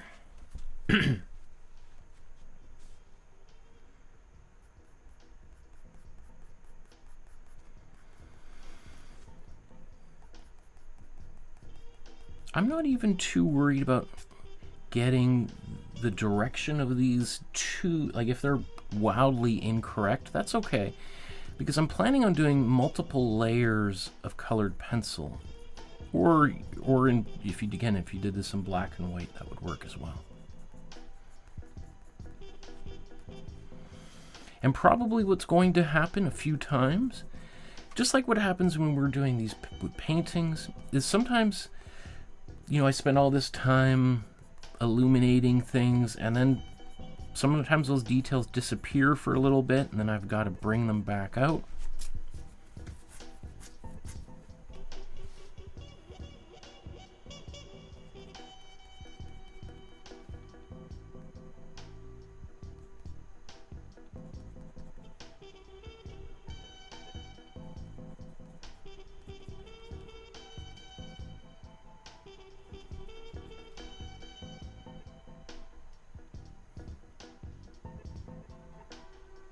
Okay, so let's just take a quick little look at this drawing as it stands right now.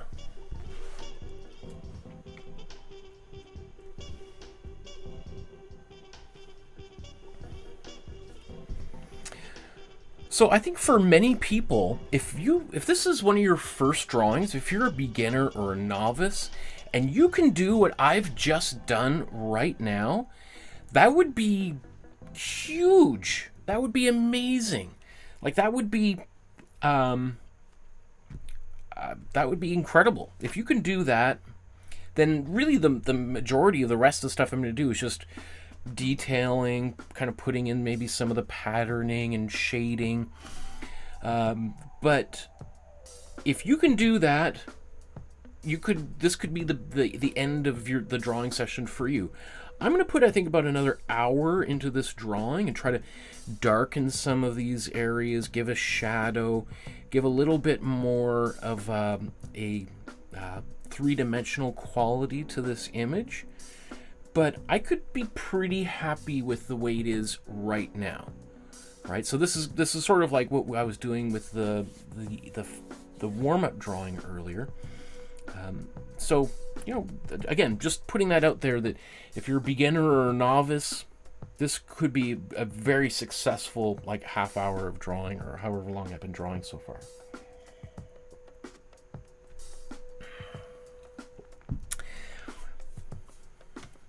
So, let's move to another step here.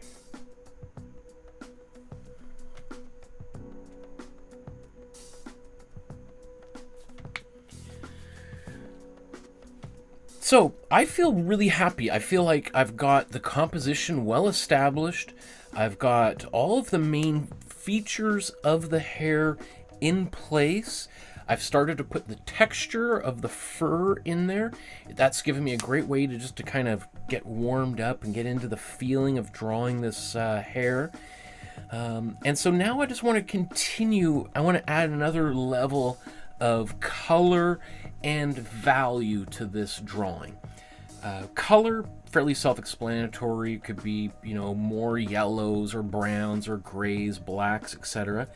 Value, though, is the level of contrast between light and dark.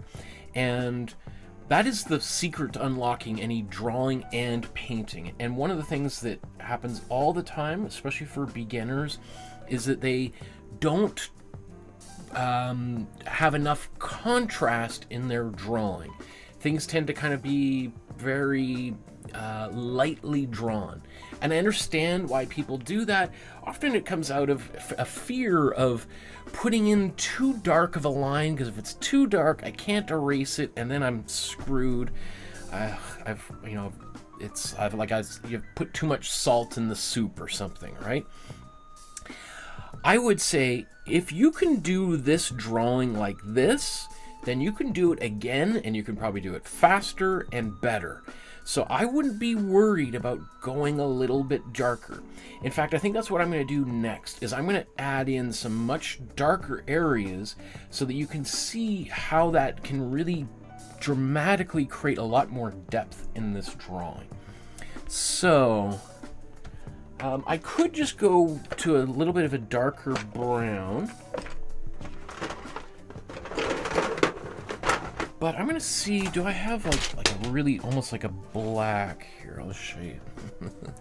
I've got all of these tins of colors here. You can see at one point I used to do a lot of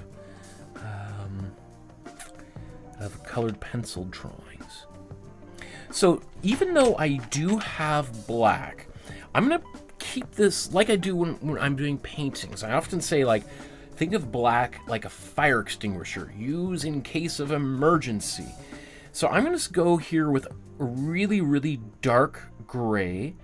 That way I preserve the option to go darker if I need it. And I probably will, like maybe for some eyes and the what's it say, claws, the fingernails, toenails of the rabbit. There's going to be a few places I might want to go a little bit darker. But I'm going to go pretty dark. Not all the way to the edge, but pretty dark to help establish those darker values. Because if we think the paper itself is our lightest value, it's basically the white of like a light bulb or the sun. So everything else needs to get darker to create that level of contrast. So let's go back to our image again. And let's think about where I might feel the need to put the strongest contrast in here.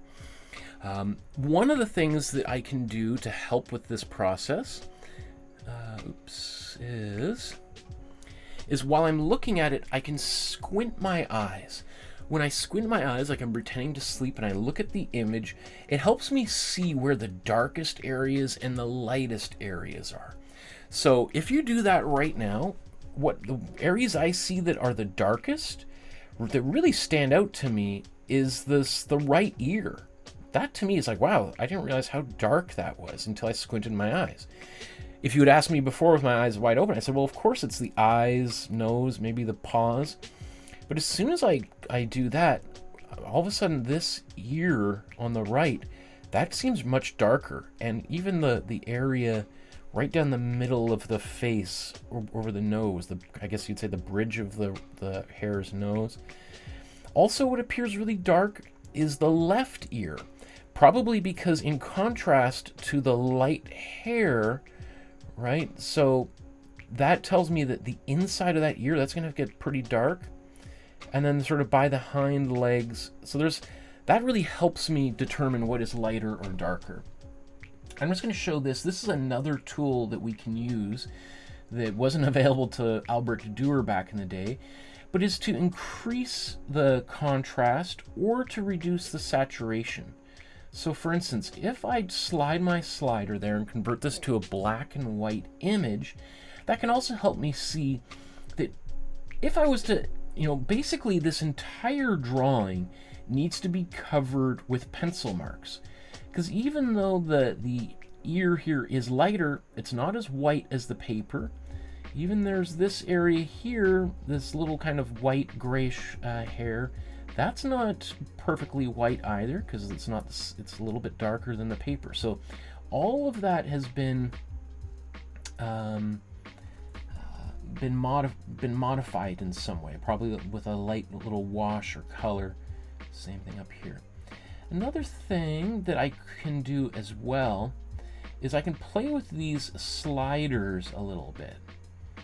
Right, so let's say I brighten this picture way up, and then I do the same thing, I darken this picture way down.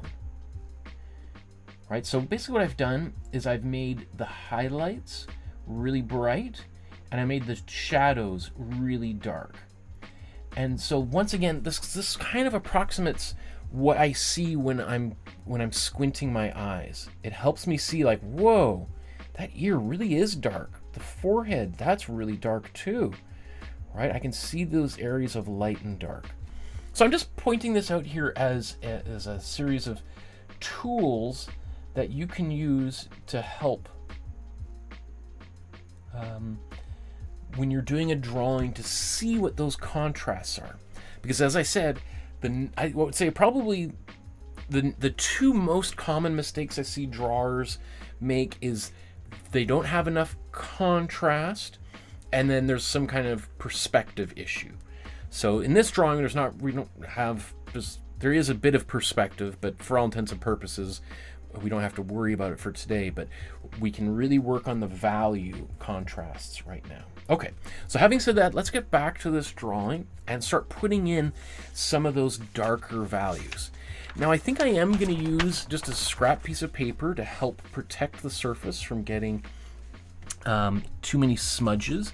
And it also means if I want to move it, I want to pick the paper up rather than sliding back and forth, because that's also going to create smudges and stuff. So I'm going to zoom into the image. Let's go back up to these. Well, let's bring both of those ears into view there.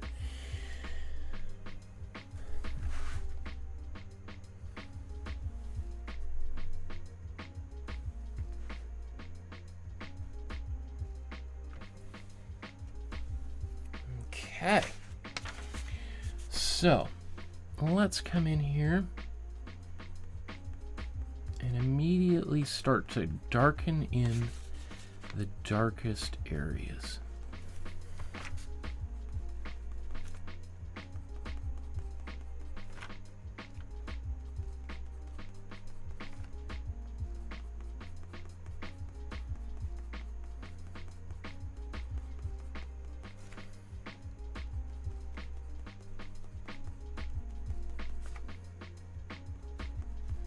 So this might be an area where I might come back and put actual black right in there.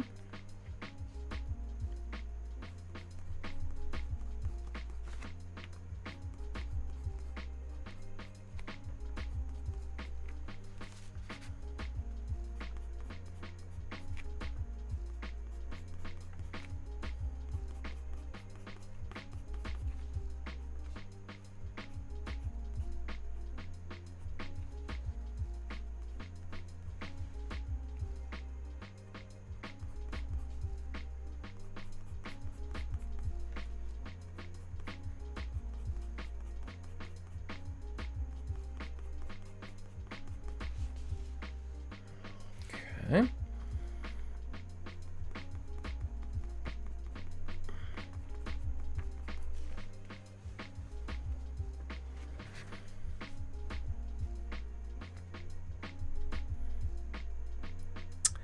Ari says, I enjoy watching this, but it's so late here, I'll have to say goodnight, everyone. Good night, Ari. Thanks for tuning in.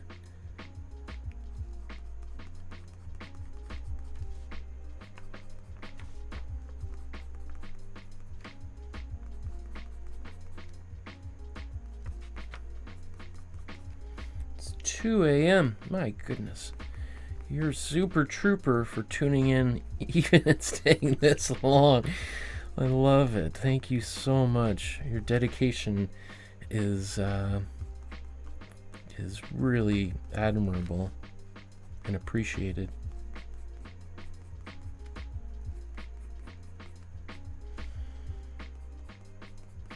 Okay, I don't want to put too many more dark lines up here, because I don't want it to turn into one big black area.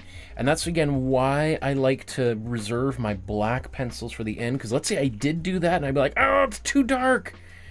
Well, then if I've used black, well, there's nothing I can really do about it, except I suppose maybe paint white acrylic over and try to fix it. But it'd be much easier just to preserve this with a little bit of not quite as dark of a color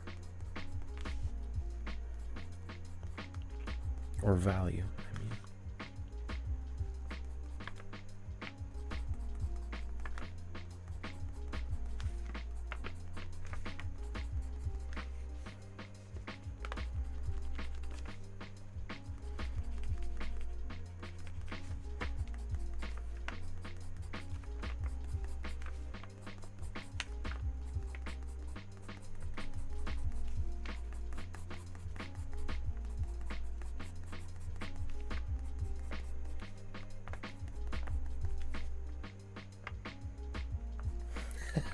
Ari says, perhaps you'll still be here for breakfast.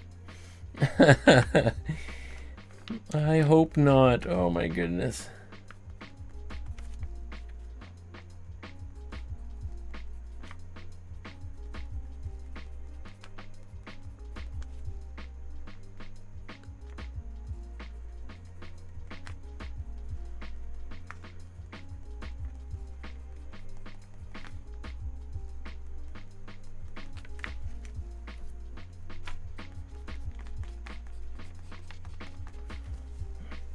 Okay. You know, again, I can go much darker, but that's probably pretty good for right now. I probably want, instead of just going dark with black, I'm probably going to go with some more brown over top of that. In fact, maybe I'll just actually do a little bit of that right now. So rather than using the tip of my pencil, I'm just going to come in here and use the side of my pencil. All right, I'll just show this. Oops, let's...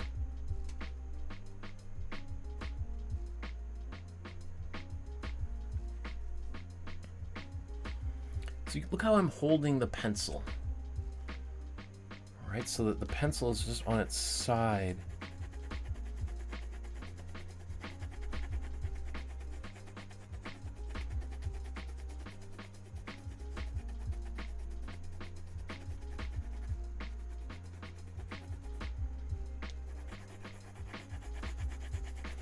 One thing to keep in mind, though, is doing this, I'm also doing a little bit of smearing and smudging some of those lines. As much as I'm just laying in color, I am doing a little bit of smudging with the pencil itself. So if I really had very, very sharp lines, I might want to do this earlier in the process rather than waiting till the very end. Right? I can already see some of those darker lines are less sharp than they once were. Okay. Let's keep on going. In fact, you know, maybe I'm kind of just bearing in what advice I was just giving. Maybe I want to do a bit more of that just right now.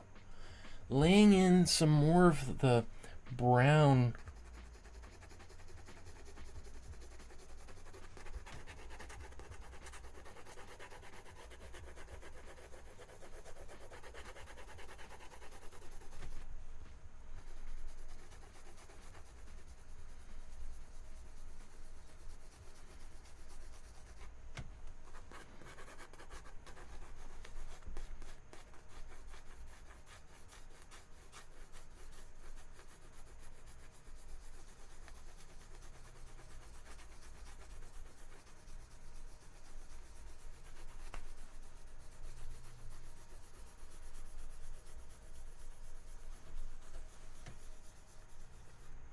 Oh, okay. I want to be careful here. This is supposed to be white, right?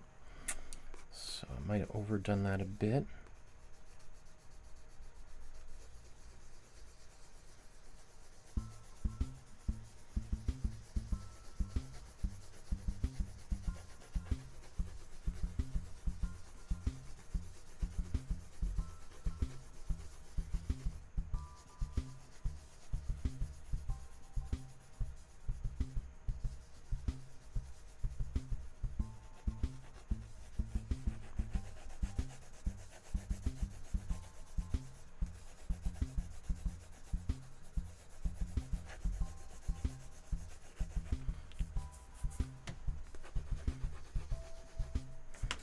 Okay, now I'm going to take my black, and I'm going to, or my dark gray, I should say, and let's do a little bit of that same thing. Now, I should mention that the pencils I'm using, these are really nice pencils. These Caran d'Ache. I mean, each one of these pencils is about like $2 to $4 a piece. They are pretty much the best colored pencils you can buy. So this set probably cost me about $80. If you don't have, obviously you don't have to use really nice colored pencils, but if you use like cheap ones from the dollar store, Crayola pencils, they have a lot of wax in them, and it can make it harder to layer colors. And doing what I'm doing right now can be a little bit tricky, because eventually the pencils are going to kind of resist additional layers of pencils over top of them. So just something to kind of keep in mind about that.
Doing this thing also means that the little pencil marks that I make don't have to do quite so much heavy lifting. That some of that's being done by this, and I can see Dürer did this same sort of thing himself. He just did this with washes instead of brush strokes.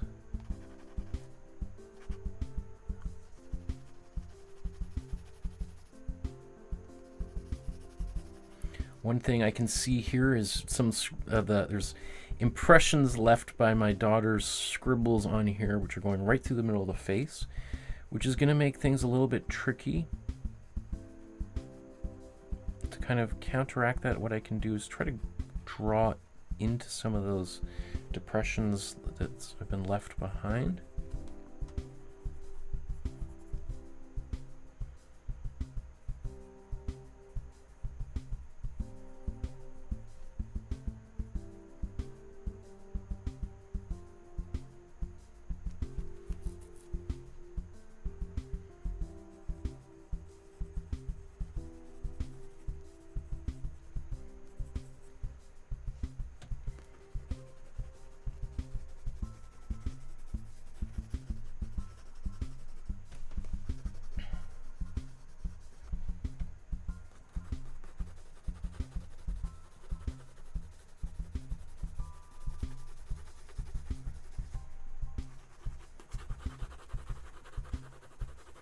So I'm trying my best not to create any lines when I do this, and ideally kind of going in the same shape as the rabbit here,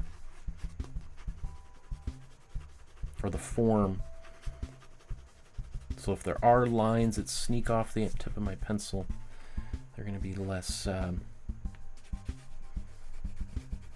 problematic.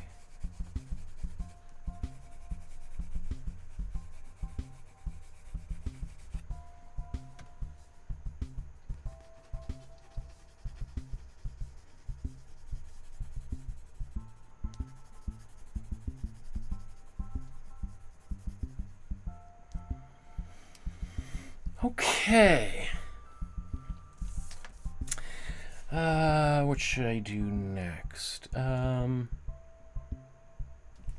Let's continue with the darker lines. I'm going to go to the hind legs there.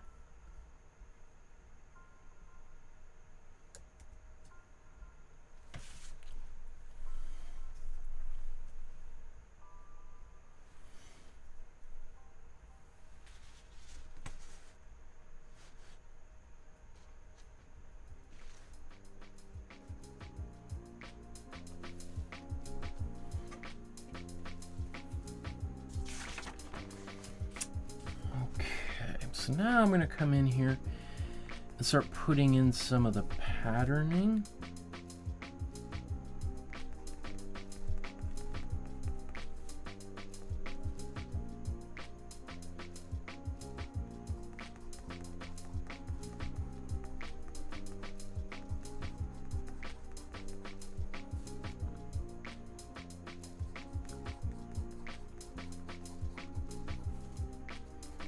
So I wonder what happened down here. It almost looks like somebody spilt coffee or something on the drawing and it kind of got discolored somehow. I mean, the fact that this has survived for 500 plus years is pretty remarkable.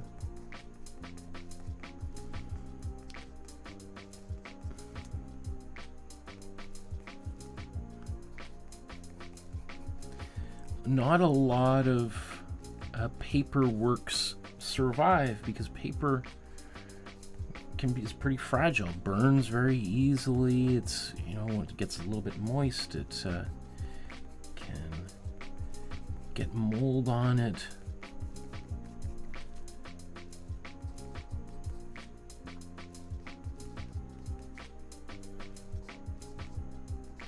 I like how Düer's even got some of these kind of just wild hairs sticking off the edge here.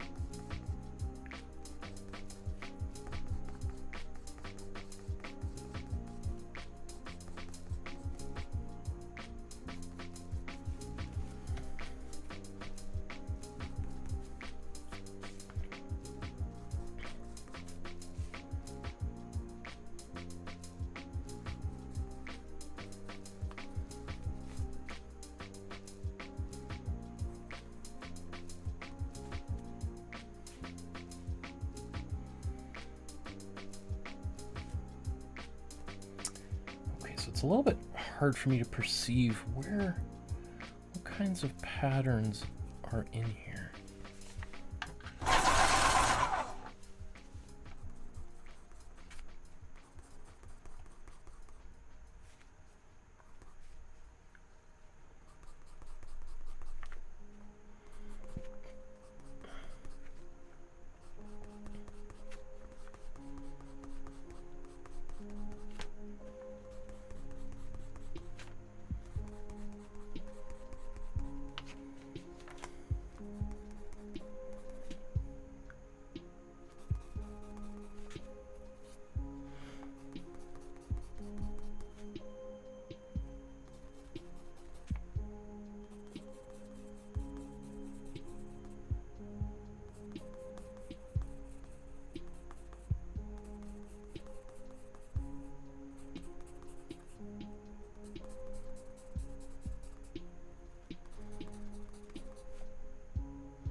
So you'll notice that like there's some of these hairs are going in different directions. That's okay. They don't all have to be aligned, right? Just like in our own hair, there's sometimes we've got hair going in different directions on the top of our head.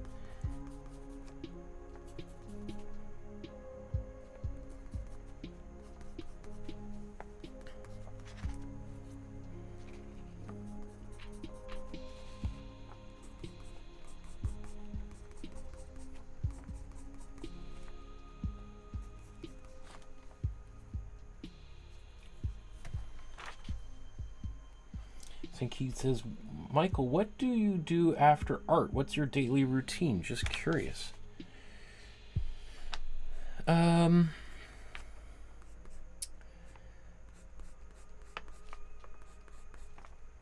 Well, I take care of my daughter. I get her dressed and ready to go to school, and that's basically all I do. Is when I'm not on camera, I'm being a dad. I was at my daughter's school this morning. They brought parents in to read stories to the kids, so I went to this classroom, did that, and then they had another one of the teachers as a yoga instructor, so she came and did a thing with the students. My daughter wasn't super interested. She wanted just to run around the gymnasium. So she did a lot of that.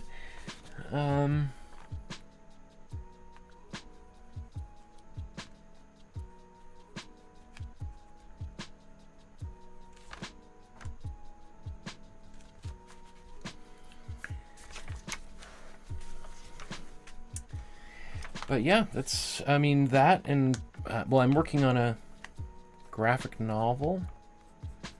A little update I'll put on the channel here about that soon. There's been some new kind of stuff going on with that, so I want to kind of share that info.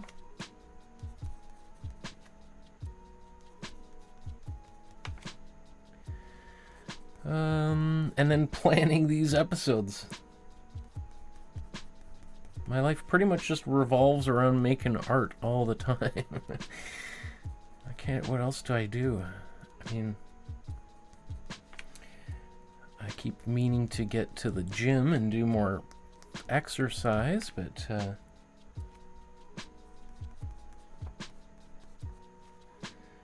think probably I'm not alone feeling that way.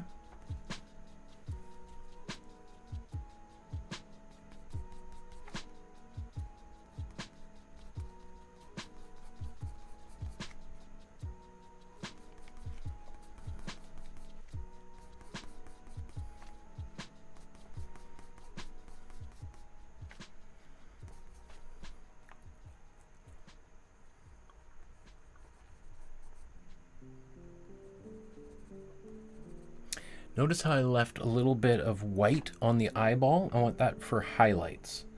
So I've left a little bit of that there.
One thing you can see that I've just started doing is a little bit of these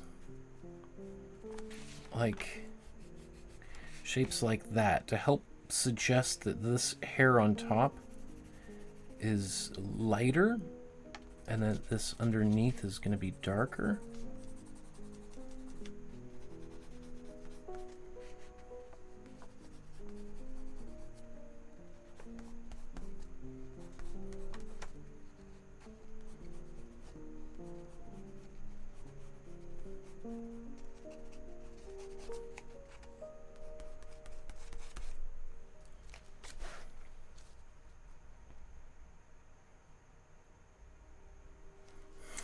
Oh, there's Sandra.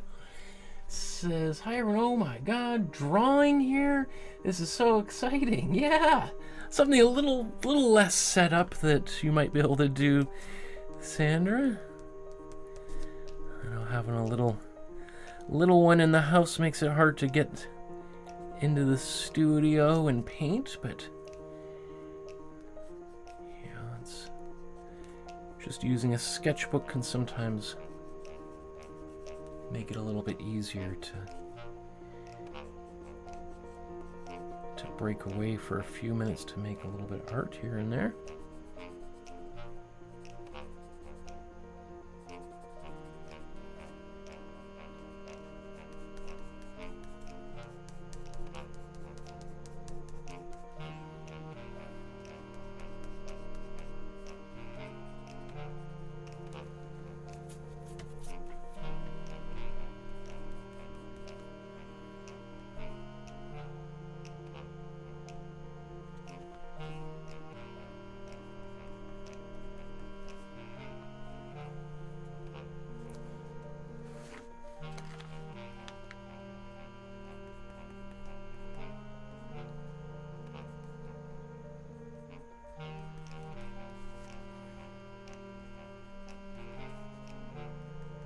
It's interesting in terms of the shading.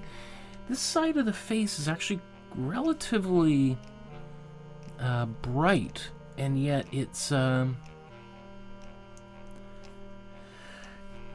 considering the shadows on the right side, that's a little bit odd. I would have expected it to be darker.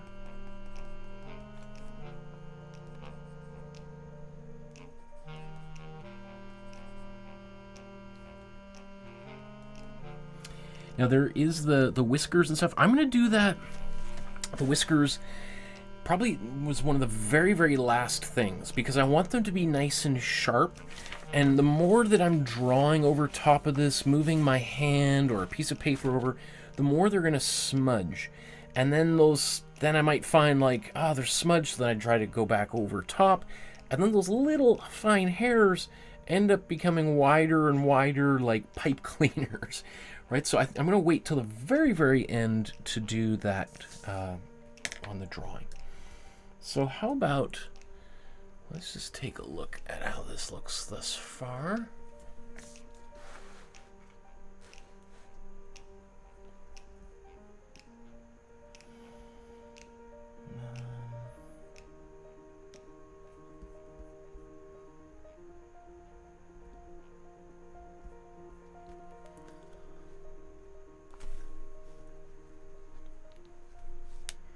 It's interesting, on camera that looks kind of very gray, doesn't look very brown or red at all. I can assure you though, there is quite a lot of brown in here. But maybe that's, even then, I think I do want to come back and darken again with a little bit more brown. Where should I start? I'm just going to keep on going back.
Shubham's there. Hello.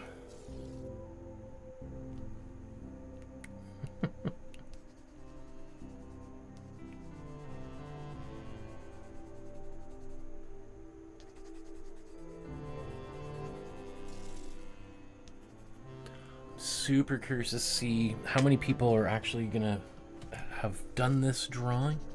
Now I'm gonna go back. I'm gonna take a bit of my lighter color. In fact, I wonder if I've got...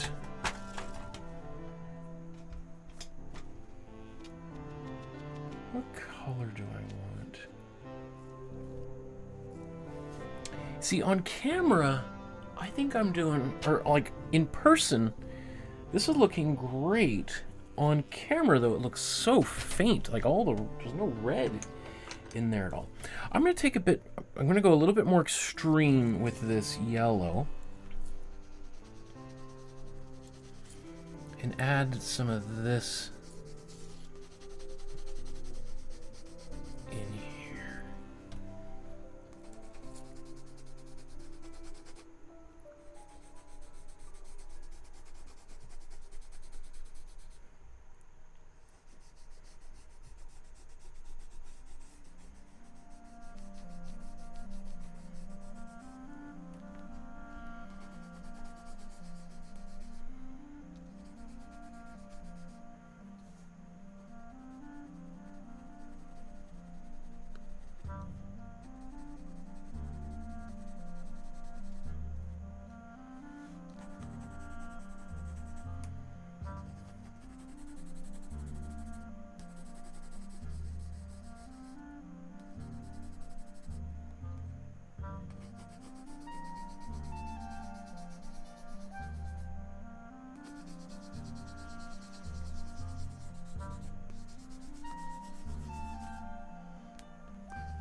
So with cheap colored pencils, it would be very hard for me to do this. I would even start noticing a very kind of shiny quality to this drawing, because of the wax in those colored pencils.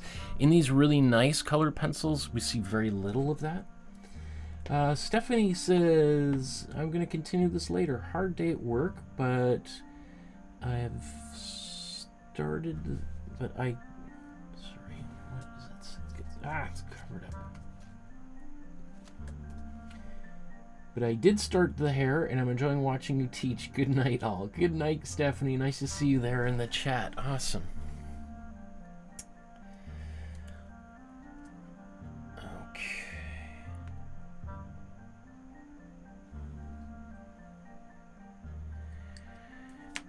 I am a little bit tempted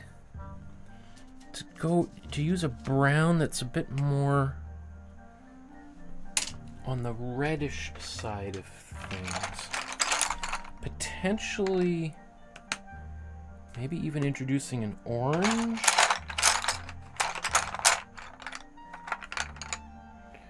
So this is a Crayola. I'll put a little bit of that red in there. One thing, again, this might start to resist color.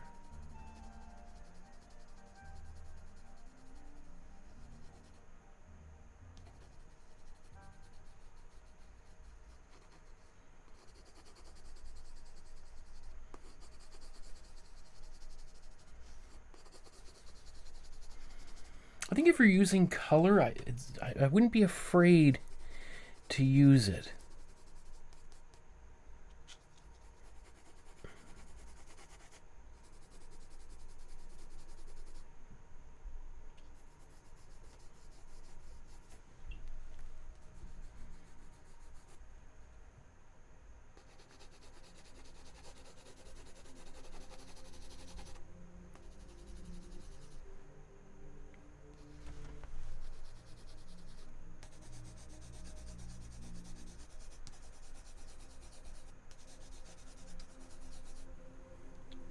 That is quite nice. In fact, I'm going to go the opposite direction. I'm going to use some purple now. Because purple's the kind of on the opposite from yellow on the color wheel. So it can give me some really nice shadows in some of these darker areas.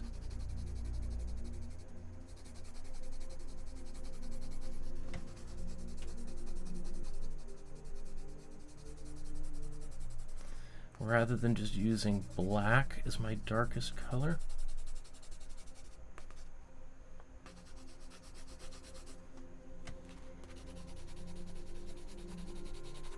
That purple works great.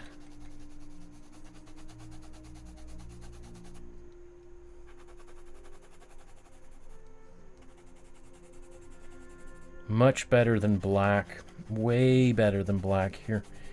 Just gives it so much more depth.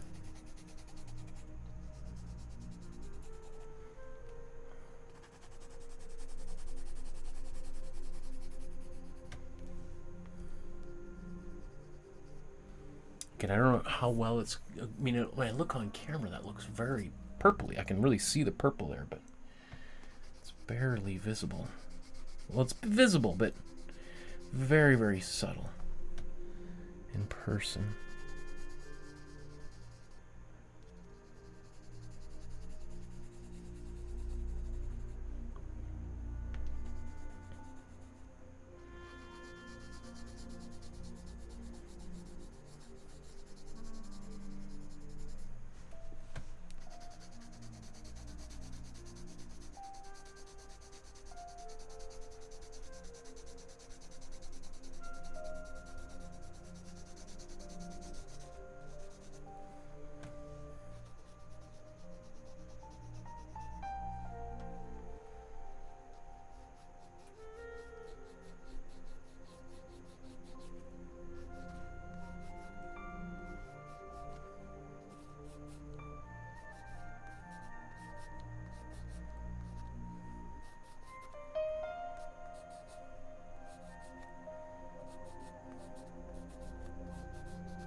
Oh, you know, I should probably, let's zoom in here.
So this is blue indigo, this pencil, and so on camera, well, I guess it does. I can see a lot of purple on camera. In person, I can't really see that purple so much. So.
Okay, maybe now I'm going to zoom back out. I'm going to break this into one more chapter here.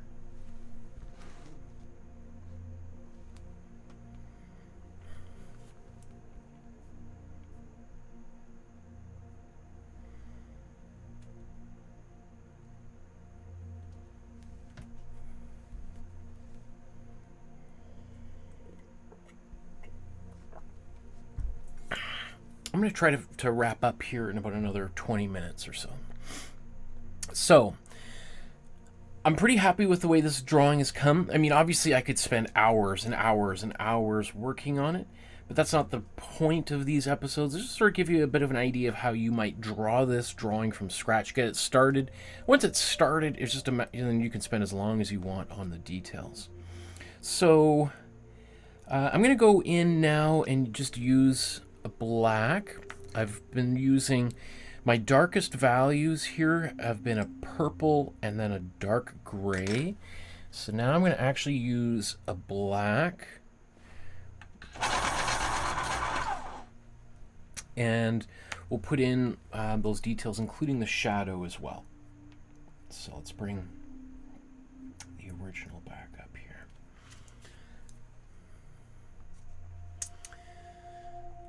Yeah, again, on camera, that looks so much. I can't believe how much lighter that looks.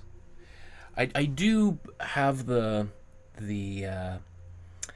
camera above the ISO bumped up high, so you can see when what's happening in the darker areas. Maybe when we get done, I'll darken it down so you have a clear idea of what it actually looks like to me, anyway. But if you're wondering, like, wow, looks like he's not. Talk about not using enough value. That's a little bit frustrating. Okay, so let's go back into here. Now there is all of these white areas. That's kind of impossible to do with colored pencil unless I wanted to use my eraser or use some sort of like masking fluid to do that. So I've just tried to kind of leave little gaps and not color the whole thing in. That helps when you've got paper that's got a little more texture to it.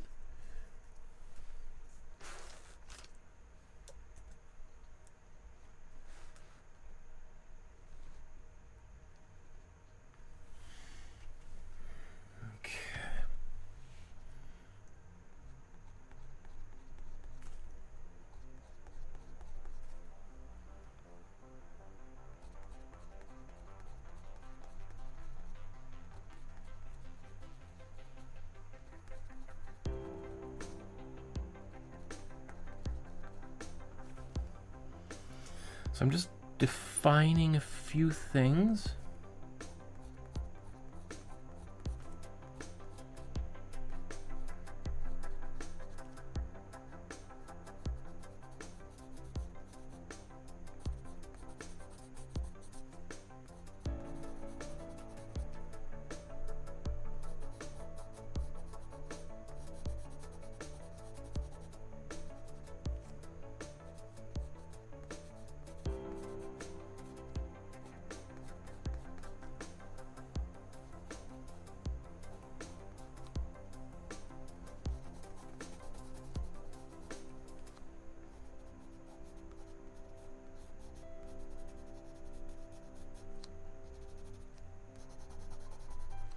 I'm going to make this area darker. Again, in the original there, I don't know what's going on there. It just looks like, I think something happened to the original document somehow, so that's why I'm just going to make that darker.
Remember, just like painting, black is going to want to come right to the front of the image. So I want to try to use the black in front of objects rather than in behind them. That's going to pull them forward.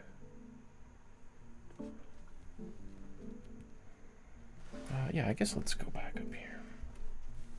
Or you know what, let's...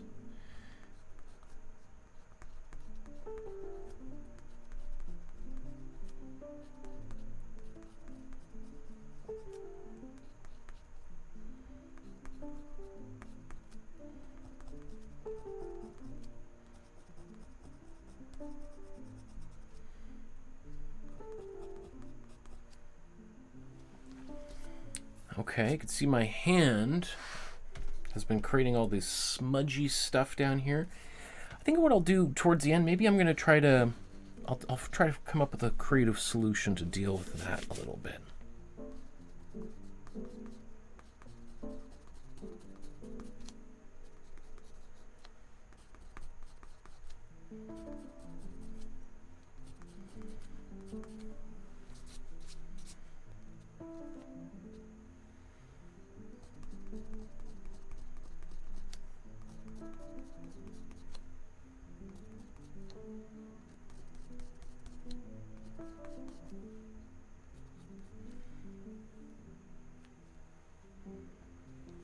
Let's go up to, I'm going to go to the top here, actually.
Brian says, hello, I'm back from a long working shift. I felt like I missed a lot.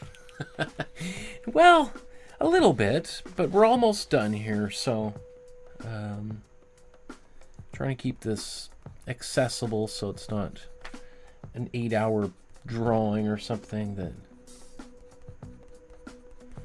is beyond most people's ability. So I think I've really only been working on this one for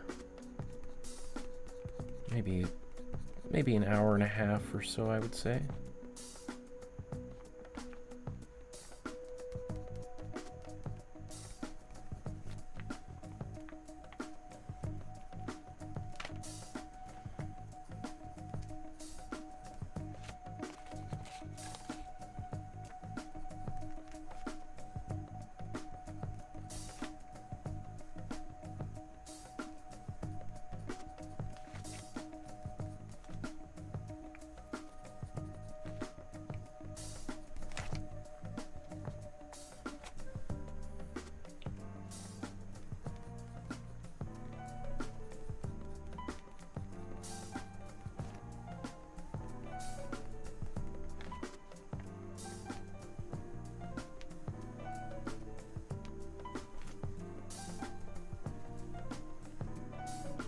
Little dots.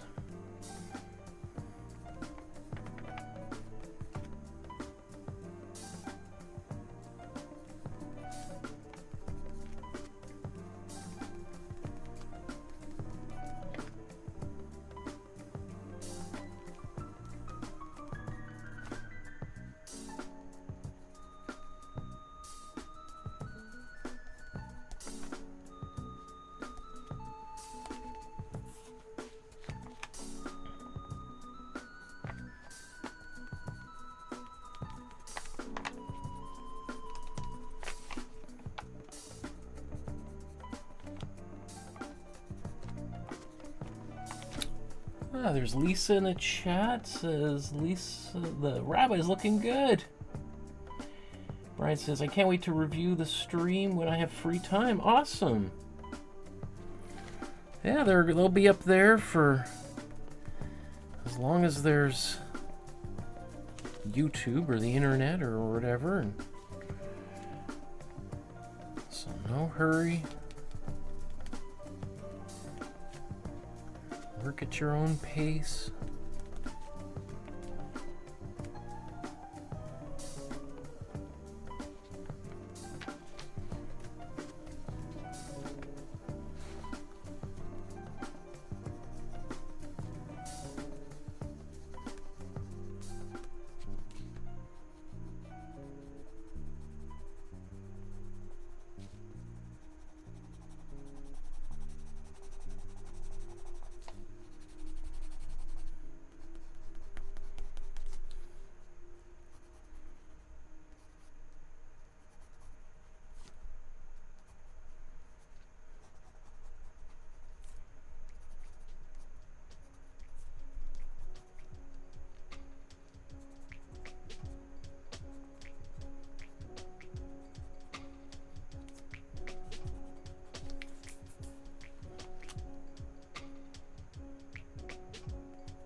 That one got kind of long, didn't it?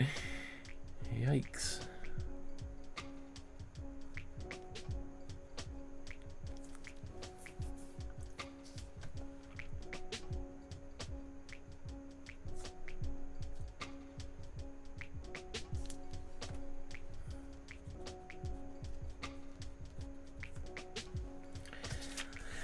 Okay, so now there's a few things that have happened. I don't know if you can even see this, but there's a little bit of smudging that happened from my hand down there. So, and I don't have an eraser. I mean, I probably have one somewhere in this house, but well, I'm sure I do. I probably have a box of erasers, but I can't find them. So let's try to be a little bit more creative about this. Instead of trying to erase, let's just add a little bit of color down here using the side of my pencil.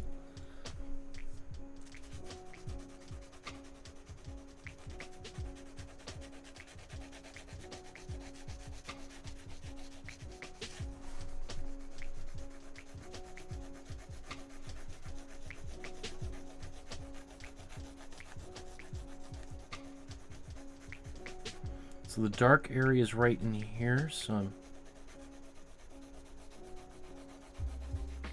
trying to match it.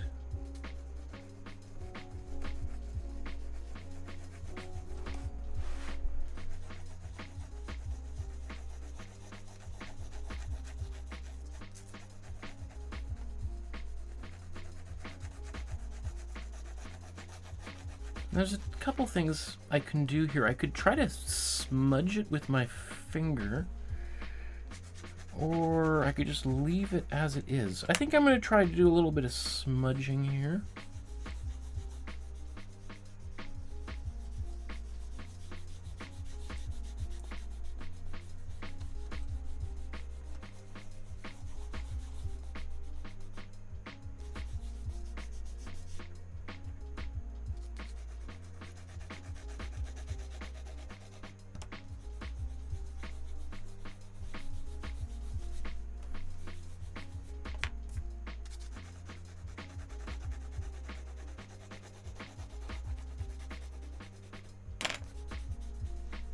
I don't know if you can even see that on camera, anything I'm just doing.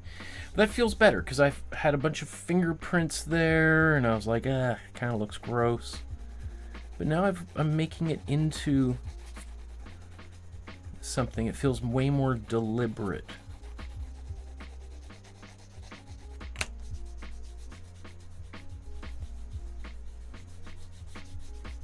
Well, that's cool. Okay. Now let's put the shadow in on the other side here.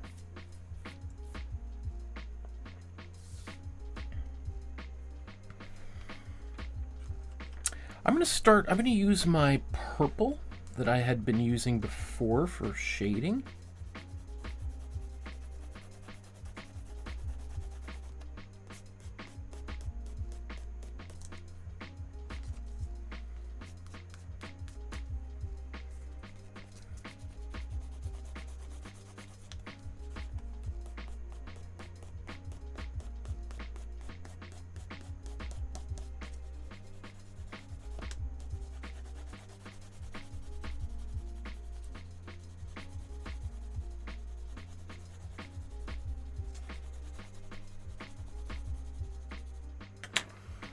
I'm even going to take a little bit of blue.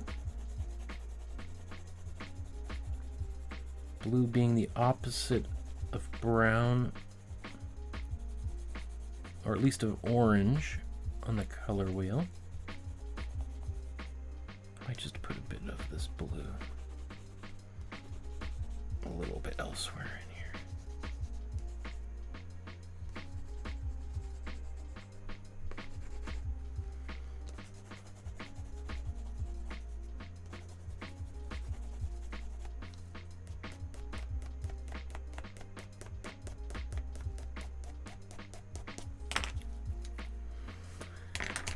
Let's go to the gray now.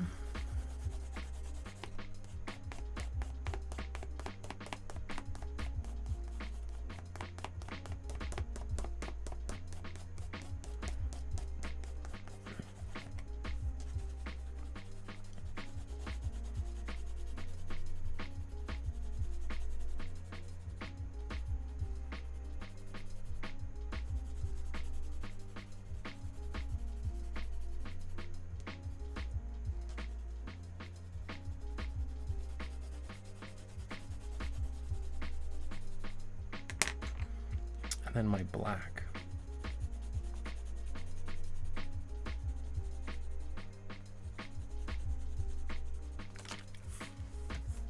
Okay.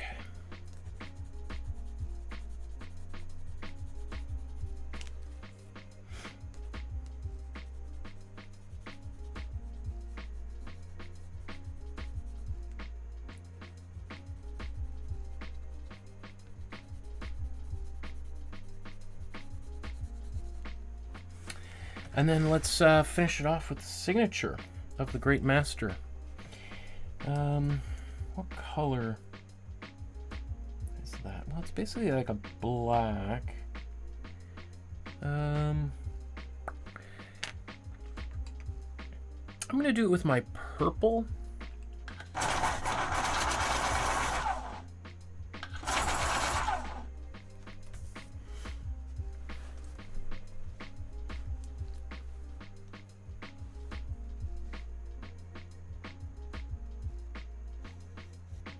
Let's just sketch it out real quick.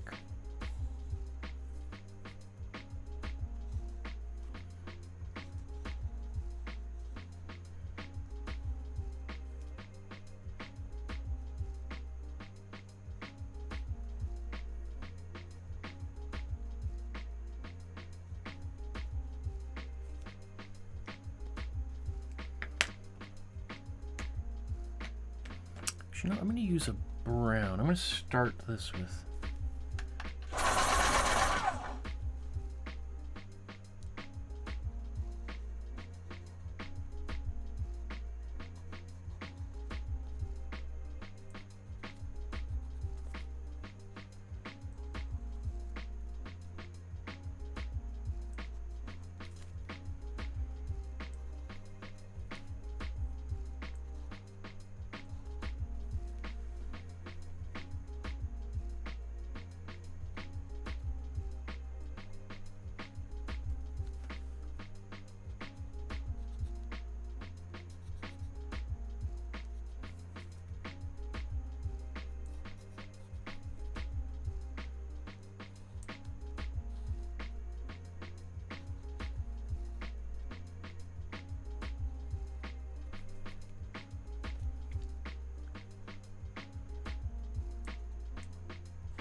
I'm going to go back in here with my purple.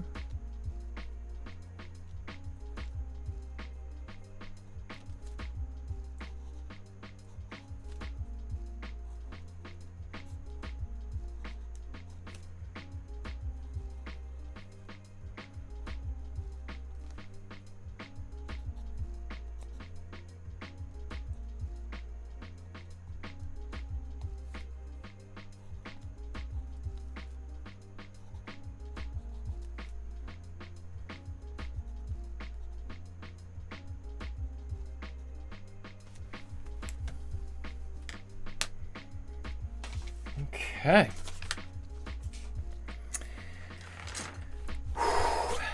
So.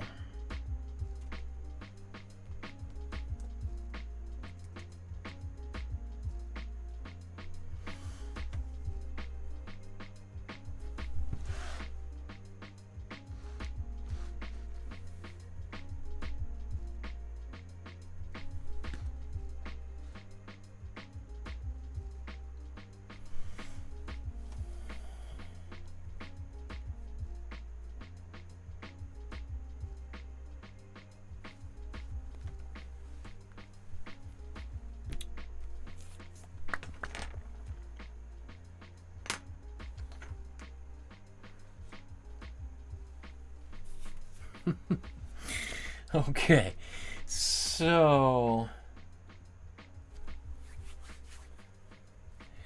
we've made it to the end of the episode. I sure could do hours and hours more, but I'm feeling pretty happy with this, and I think for drawing, a couple hours, hour and a half is probably more than most people want to spend on one anyway. So just before we do look at these two images side by side, a quick reminder to like, subscribe, hit the notification bell. Depending on the video, usually between 60 to 80% of the people that watch this, maybe watching right now, are not subscribers of the channel. It doesn't really affect your life at all, but if even just, you know, an extra 10% of people hit the like button and the subscribe button, my channel would go through the roof, and I could quit my day job teaching at the university, and I could just do drawings every single day along with you folks. So it doesn't cost you a penny, but it changes my life. So all of those of you who are watching right now, they're not subscribers, so that would be awesome if you could do that. If you do want to support the channel with a small donation, the price of a cup of coffee, cup of coffee or coffee, whichever one you want to have a cup of, consider leaving a donation via PayPal. You can use the link there or scan it on your QR code. It will take you to this page where you can safely donate to support the channel. Again, I'm not sponsored by anybody. I've been offered many times to advertise all sorts of ridiculous products. I get about a dozen emails a week from various gambling companies and people trying to sell all sorts of ridiculous stuff. But I've chosen to keep the channel free of those kinds of promotions. So I depend on support from people like yourself. So if you want to leave a couple dollars, that would be super helpful. You can also donate by other ways. You can go to my website. The links are down below. And then it's also on our Facebook group. Speaking of which, you can scan this and go to the Facebook group, request to join the group, upload your finished artwork to the Facebook group, and get support from people. There's almost 2,000 people, this incredible community of people who are going on their own creative journeys at various different stages. So consider doing that and see how yours turned out. Sankit says, have I drawn the Mona Lisa? I've done a video on how to paint the Mona Lisa, but I haven't done a drawing of it. That's what our Facebook group looks like. And also, if you want to participate in those free bonus sessions that I do once every 6 weeks, I go through everything that's on the Facebook group, all the new stuff I download, and then that's how you can see them on the channel if you want to participate in that. So there's the original by the great, maybe the greatest drawer, illustrator, printmaker of all time, Albrecht Dürer. And, oh, there's my out of focus version there. Wow, the signature looks a little bigger. Yeah, it's a little bit, it's kind of frustrating because on camera it doesn't look nearly as brown as it is. I actually kind of went a little bit overboard, and there is red in here that I literally used a red pencil for, and that's not showing up at all. In fact, actually, just look at that red. This is a bright red. That looks like orange on camera, doesn't it? That's very interesting. Okay, I really gotta, I know I keep meaning to adjust the colors, but that gives you an idea of just how off the colors are. If that's bright red and looks orange. Anyway, I feel pretty good about that. In terms of like the contrast, I think, again, it looks a little bit brighter on camera because I bump up the sensitivity of the camera so you can see in the shadows. But so let's zoom in here and just do a little comparison.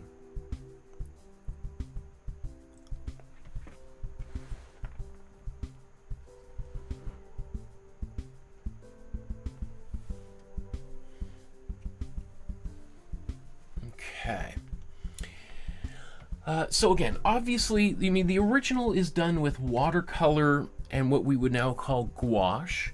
And probably he used the gouache to do, or what was called body color back in the day, to do the white areas over top of the watercolor. So obviously I haven't done that, so that's a major glaring difference. His is even darker than mine. The one thing with colored pencils is I'm using really nice colored pencils and doing this layering. If you were using like Crayola pencils from the dollar store, it would be hard to layer this as much as it is. So this probably is about what most people using cheap colored pencils would be able to get. I feel happy with the way things turned out. I was trying to kind of capture a little bit of the patterning and the direction of the hairs. Down here, I kind of like what I've done here as well. You know, I've tried to kind of suggest that these are lighter hairs on top of darker hair underneath.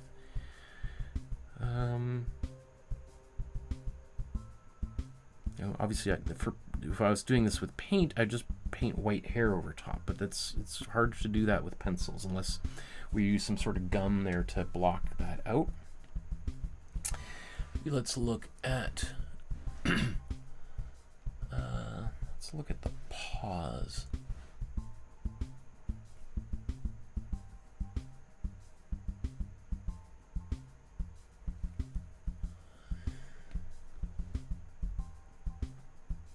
That didn't focus. I can't tell. A couple things happened as I was doing the pause. I think I looked away and I made them a little bit longer than they actually are supposed to be. So then I was like, oh, well, I can't have one that's really long, so I kind of lengthened them all. So if you're like, why are they longer? Well, that's just me making a mistake and then trying to fix it. Another little area that I was doing right before we wrapped up here is there was some smudges from my hand as I was drawing that got right down here. So I just kind of colored in around it and then smeared my finger over top. I can still see that area, but it doesn't seem now like it's a problem. It just looks like something I was goofing around in there rather than like, I need to get the eraser, right? So I did this whole drawing without touching an eraser at any point in time. The shadow, a little bit tricky because I'm just right at the edge of the paper. My drawing is maybe a little bit closer to the right side of the paper than I had maybe wished for. So I think it's okay as it is right now, but they might be a little bit longer strokes going off the side. Maybe let's go up to the ears next. Oh, Lisa said no whiskers. Okay, yes, we'll do the whiskers. Thank you, Lisa. That's awesome. Thank you for reminding me. Yes, we'll do a whisker session here. So you can also see here, I've been pretty bold with my black lines. You can really see how they definitely seem to stand out.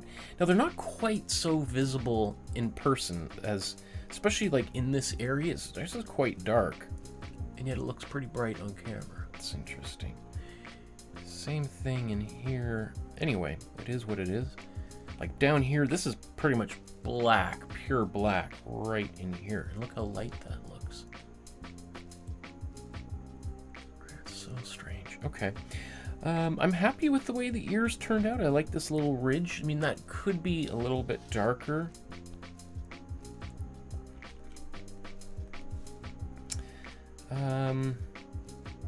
But I think that's okay. It's catching a little bit of the light. That's fine.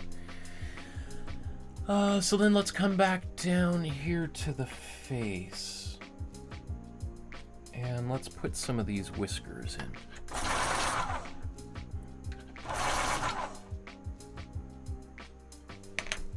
Oops, why is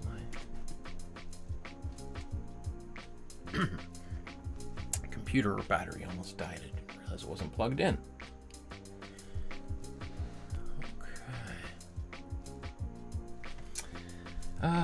So now there's a ton of whiskers. I'm not going to draw all of them. Let's see.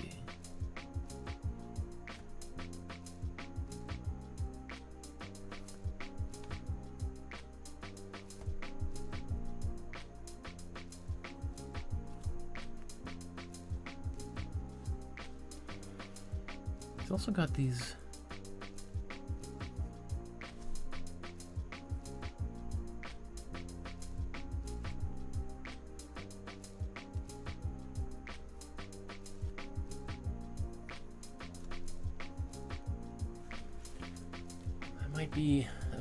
Yeah, I don't want to do more than that, otherwise it's going to look really kind of crazy. So then we got these other whiskers coming off here. How far down do we want to go?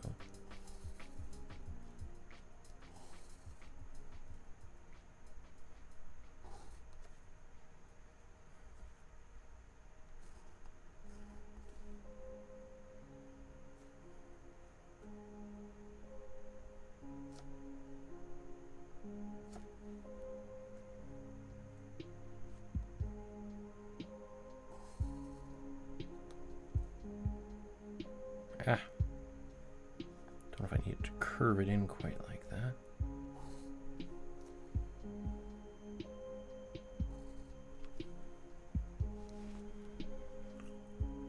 How's that? Thank you for the reminder, Lisa. That's great. I would have been... That's one of those things I was like, ah! How on earth did I overlook that? I think while I'm just right here, I'm just going to go back and just press as hard as I possibly can around these eyes. I want to keep that little bit of a highlight on there.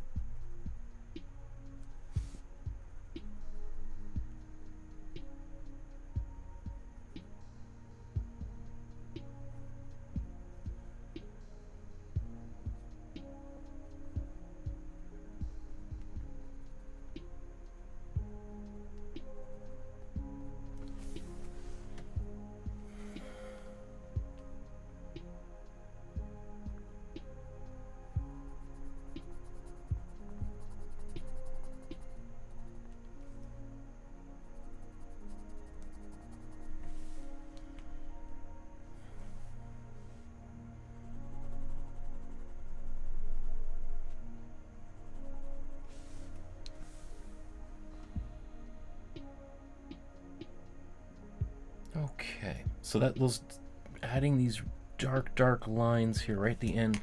You're just gonna pop that image a little bit more.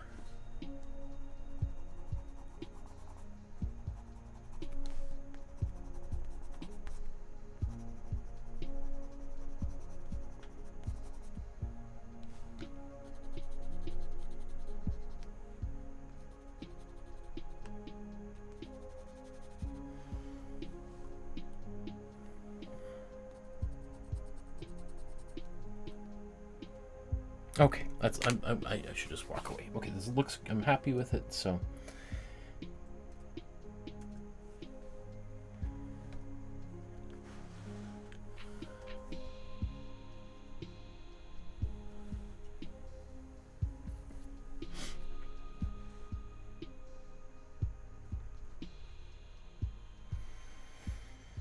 Okay. In fact, let me just see if I can adjust the ISO.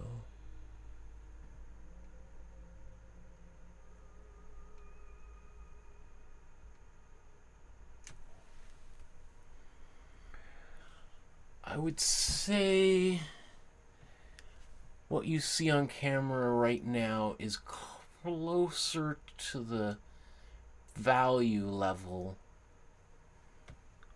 of my drawing. So I had to just turn the ISO down about 4 stops there. Okay, so